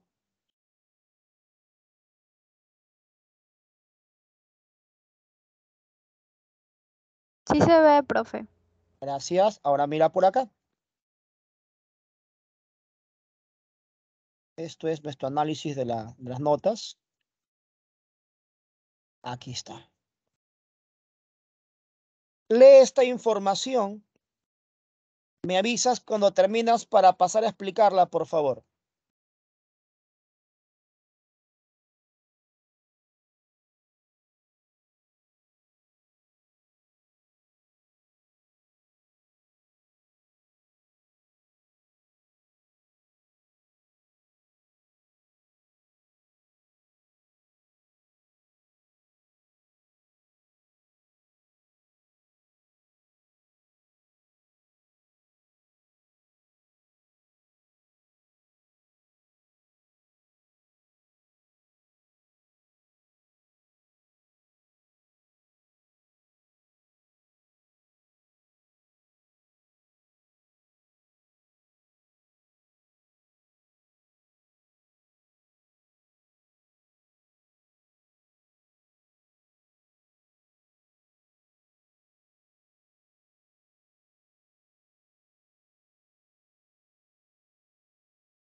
Avísame, por favor, cuando termines.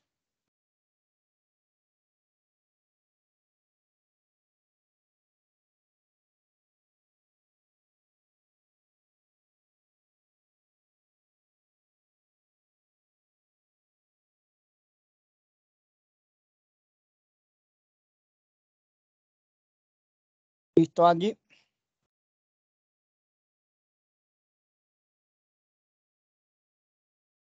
Uno.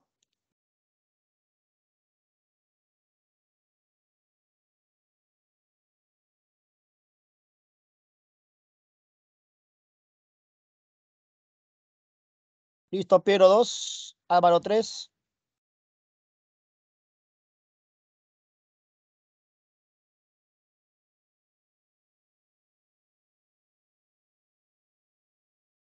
Solo 3 compañeros me indican que ya terminaron. Celina 4.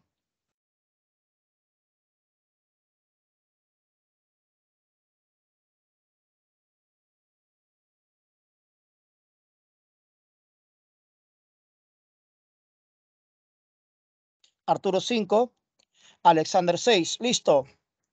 Vamos a explicar, muchachos. Acá tenemos un cuadro comparativo que nos explica, ¿ya?, el proceso de unificación tanto de Italia como Alemania. ¿Qué dice acá? Dice eje, o sea, el lugar de donde parte la unificación. Como te mencioné en el mapa, Piamonte y Cerdeña en el caso de Italia. Prusia en el caso del nacimiento de Alemania.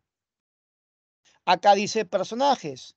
Destacan varios. Acá te he colocado solo 2, pero hay más. Por ejemplo, en los libros vas a encontrar a Giuseppe Mazzini. En los libros vas a encontrar a Giuseppe Garibaldi. Bueno, José, si usted lo quiere decir en castellano, ¿no? Giuseppe Mazzini era el formador de la Joven Italia, un movimiento nacionalista romántico en Italia, famoso Risorgimento. Giuseppe Garibaldi era un militar. Justamente él va a ser el que va a liberar a las 2 Sicilias de dominio austriaco. El rey de Piamonte va a ser Víctor Manuel, que luego va a ser rey de Italia, cuando se unifique Italia. Y Camilo Benso, el conde de Cavour, era su brazo derecho, su ministro. Haciendo una analogía, acá tenemos varios personajes. Uno de ellos, por ejemplo, el famoso canciller de hierro, Otto von Bismarck. Helmut von Moltke. ¿Quién fue? Ese fue el jefe de Estado Mayor prusiano. Y el rey de Prusia, Guillermo I, que luego va a ser Kaiser, o sea, emperador de Alemania. ¿Quién se opone a estos procesos? Ya explicamos Austria. Italia entonces todavía no existía. Piamonte y Cerdeña va a enfrentarse a Austria en Magenta y Solferino con apoyo francés. Ahí ganan las fuerzas militares francosardas. Mientras que Prusia vencerá a Austria en la batalla de Sadowa. Quien se opone a la unificación de Italia en forma interna es la Iglesia. El Papa se va a encerrar en el Vaticano. A eso se le llama la cuestión romana. ¿Qué es la cuestión romana? El conflicto entre el Estado y la Iglesia. La Iglesia no reconoce el Estado italiano, no reconoce la autoridad de Víctor Manuel. ¿Cuándo se soluciona esto? En 1929, con los pactos de Letrán, cuando Benito Mussolini firma un acuerdo con el Papa Pío XI, y ahí van a nacer el Vaticano como Estado independiente, y su máxima autoridad, el Papa.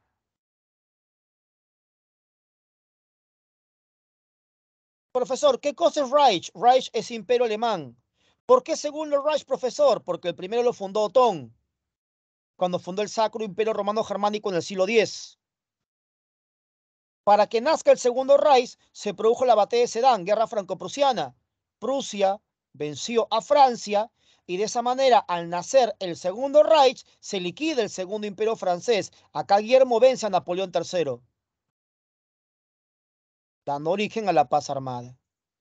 Entonces, muchachos, ¿qué hizo el Kaiser Guillermo? Se coronó emperador en Versalles. Con el Tratado de Frankfurt, Francia pierde Alsacia y Lorena ante Prusia, que ahora es Alemania. Por eso esos roces entre franceses, ahora con los alemanes, va a ser una de las causas de ¿qué? De la Primera Guerra Mundial. Todos sabemos que la Primera Guerra Mundial inicia en 1914, cuando los alemanes invaden Bélgica, y termina en 1919, cuando se firma la paz de Versalles. Ambos puntos, examen de admisión. Muchachos, ¿dónde queda Versalles? En Francia.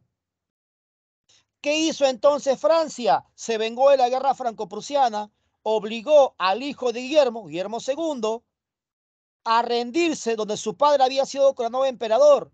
Le quitó el control de Alsacia y Lorena y lo humilló a Alemania, quitándole sus territorios, sus colonias, su fuerza militar, su aviación. Terminada la Primera Guerra Mundial, el mundo europeo vive la fase de entreguerras. Ahí surge una ideología llamada el nazismo, que se caracteriza por ser ultranacionalista. Por eso Hitler rechaza el Tratado de Versalles y de esa manera inicia el rearme alemán, lo que se va a convertir en causa de la Segunda Guerra Mundial. ¿Se entendió, jóvenes?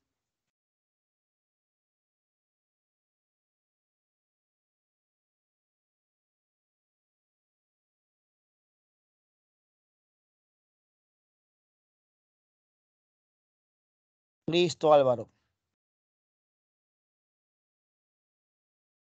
Entonces, el antecedente de la Primera Guerra Mundial, ¿qué cosa es? La paz armada. A ver, muchachos, por favor, hazme feliz. Dime que las 2 horas que me he quedado acá no han sido por las puras. ¿Cuándo inicia la paz armada y cuándo termina? Disculpa, sorry con excuse me.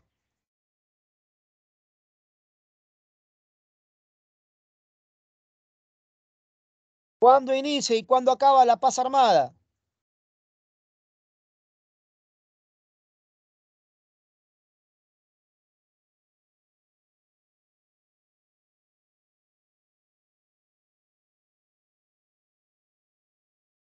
Hello.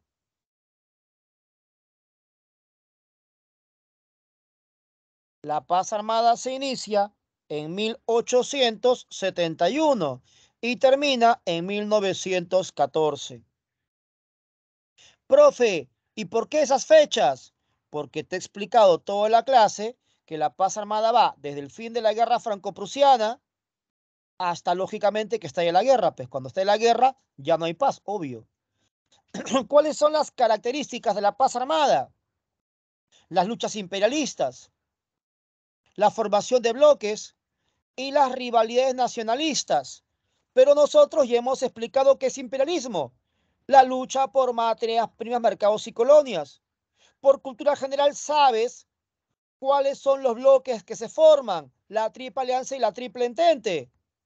Y esas rivalidades nacionalistas se dan entre quién? Entre franceses y alemanes por el control de Alsacia y Lorena. En otras palabras, las características de la paz armada se convierten en las causas de la Primera Guerra Mundial.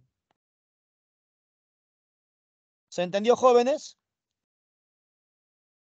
Las características de la paz armada se convierten en las causas de la Primera Guerra Mundial. Esta clase comenzó con 38 alumnos, ahora hay 32. Hay 6 alumnos que han colapsado, les ha agarrado derrame cerebral o han tenido problemas de conectividad. Creo que muy fuerte han sentido la explicación, creo. Pero recordemos, jóvenes, que ustedes son un nivel intermedio, ya no son básicos.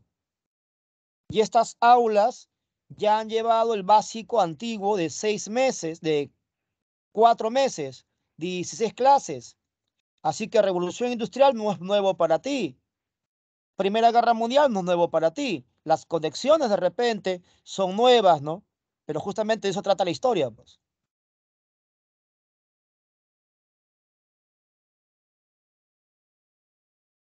Miren, jóvenes, aquí está.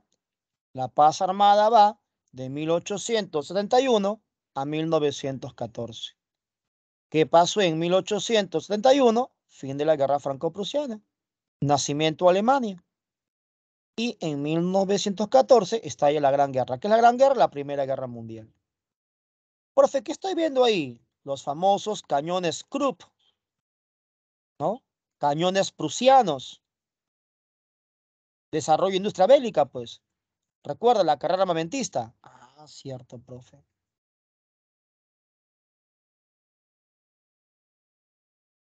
Un ejemplo de lucha imperialista se va a dar con la guerra anglo-boer. ¿Quiénes son los Boer, profe? Colonos holandeses. ¿Quiénes son los anglos? Obviamente los ingleses. Ahí está. Inglaterra contra Holanda. ¿Por qué pelean? Por recursos. ¿Qué recursos? Oro y plata. ¿En dónde, profesor? En Transvaal y Orange, actual Sudáfrica. Esa guerra, muchachos, ¿quién la gana? La ganan los ingleses.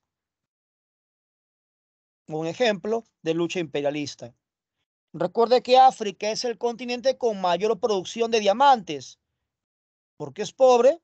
Porque sus estados no controlan los recursos, están al servicio de las potencias europeas imperialistas. La guerra ruso-japonesa, te comenté el día de hoy al respecto.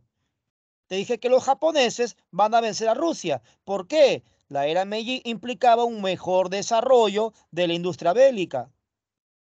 ¿Y esto que origina en Rusia? La revolución de 1905, donde nacen los soviets, Consejo de Obreros, Soldados y Campesinos. Marruecos, te expliqué, era un protectorado francés. Los alemanes querían tomar control de ello. Eso demuestra los roces constantes entre Francia y Alemania. Y lo que nos importa son las crisis balcánicas. Muchachos, existen dos crisis balcánicas.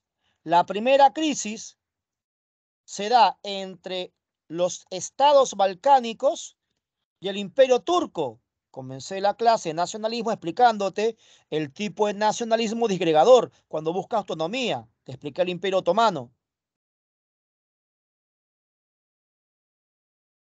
Y la segunda crisis balcánica se produce entre los propios países que acaban de liberarse. Unos se unen en torno a Serbia, otros se unen en torno a Bulgaria. Segunda crisis balcánica. Muchachos, si no entendiste, aquí está explicado. La primera crisis balcánica. El imperio turco era conocido como el enfermo de Asia.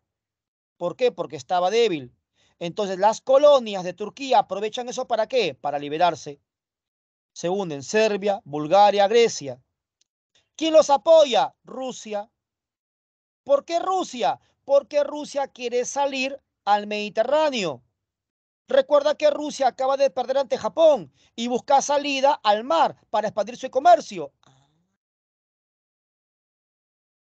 Y para eso Rusia usa una excusa, el eslavismo. En los Balcanes predominaba la etnia eslava. Serbia quería formar una gran nación serbia, una gran nación eslava. ¿Quién se opone? Bulgaria. ¿Qué es eso? La segunda crisis balcánica. Se pelean algunos, salían a Serbia, otros a Bulgaria. Muchachos, una pregunta ofensiva de examen de admisión elemental. ¿Cuál fue el pretexto de la Primera Guerra Mundial? ¿Cuál fue la excusa de la Primera Guerra Mundial, jóvenes? El asesinato del archiduque.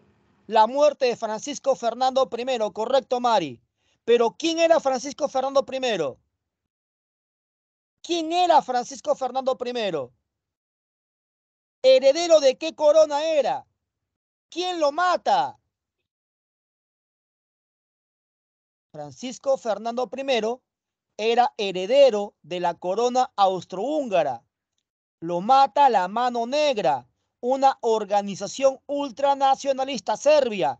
Lo que sucede, mi estimada Mari, es que Austria, como ya hemos explicado, no le conviene la expansión del nacionalismo. Por eso Austria anexa a Serbia. ¡Ah! Ahora entiendes por qué la Mano Negra mata al heredero de la corona austrohúngara. ¿Te das cuenta cómo todo ahora cobra sentido? Entonces, mira acá, agárrate aquí. ¿Quiénes conforman la tridente? Francia, Inglaterra, Rusia. ¿Quiénes conforman la triple alianza? Alemania, Austria-Hungría e Italia. Aquí está el Imperio Turco Otomano que ya perdió el control balcánico. Entonces Austria anexa Serbia para evitar la expansión del nacionalismo. Los alemanes tienen roces con los franceses, están en bandos distintos. La economía alemana desplazó al mercado inglés, por eso Inglaterra pacta ¿con quién? Con Francia, de vivo alemán. Rusia era inicialmente aliado de Alemania y Austria, pero por el tema de los Balcanes, como Rusia quiere salir a los Balcanes, empieza a tener roces ¿con quién? Con Austria. Por eso Rusia se pone al lado de ¿quién? De la Triple Entente. Entonces, cuando ocurre el asesinato del archiduque, ¿qué hace Austria? Le pide ayuda a Alemania para saber qué hacer. ¿Por miedo a quién? A los rusos. Cuando Alemania autoriza que Austria le declare la guerra a Serbia, ¿qué hace Rusia? Mueve sus tropas. ¿Quién saca cara por Austria? Alemania. ¿Quién saca cara por Rusia? Francia. ¿Qué hace Alemania? Invade Bélgica. ¿Para qué? Para invadir Francia. ¿Quién se preocupa? Inglaterra. ¿Por qué? Es una isla y la pueden bombardear desde Bélgica, que era neutral. Entonces Inglaterra dice, Alemania, malo, malo, malo. Has invadido para un neutral. Yo te declaro la guerra. Estalla la guerra mundial. ¿Por qué? Por la política de bloques. La muerte del archiduque fue una excusa. La causa, el control de colonias, el control de recursos para impulsar el capitalismo industrial. ¿Qué tal, muchachos? ¿Qué tal su explicación, jóvenes? Bueno, el tiempo nos ha ganado. Espero que la clase haya sido de su provecho, entendimiento y agrado. Lo que es con mi grupo, yo voy a continuar la sesión explicando, ¿no? Lo que sigue, que son los datitos básicamente, ¿no? Que ya están explicados. Toda la clase ya está hecha ya, ¿no? Ahí tienes tú las rivalidades nacionalistas que hemos explicado entre Francia y Alemania por el control de Alsacia y Lorena, el tema que te acabo de explicar entre Austria y Rusia por el tema balcánico. Ahí están los bloques que se forman, en el mapa está explicado, la triple alianza, la triple entente, ¿no? Y las causas de la guerra que ya sabemos, control de recursos, materias primas, mercados, colonias, imperialismo, ¿no? Todo eso está explicado. La formación de los bloques y la excusa, ahí está el atentado de Sarajevo, la muerte de Francisco Fernando, lo que acabo de explicar, heredero de la corona austrohúngara, la mano negra que lo mata. Solamente faltaría trabajar la parte de datos, lo que son las acciones militares y personajes, porque las causas consecuencias ya está hecha ya. ¿Sí? Bueno, jóvenes, yo paso a retirarme. Nos vemos mañana que tenemos clase, jóvenes, para continuar. Listo. Chao, Celina. Cuídese. Nos vemos. Chao, Mari. Chao, Paula. Cuídese, Angie. Nos vemos, Alexander. Chao, Chao, profe, cuídese, Carol. mil gracias. Listo, mi estimado. Chao, Cuídese, profe. Piero. Muchas gracias. Nos vemos, Francesca. Chao, Ángela. Cuídese, Maricieli. Chao, Ángela. Cuídese. Nos vemos.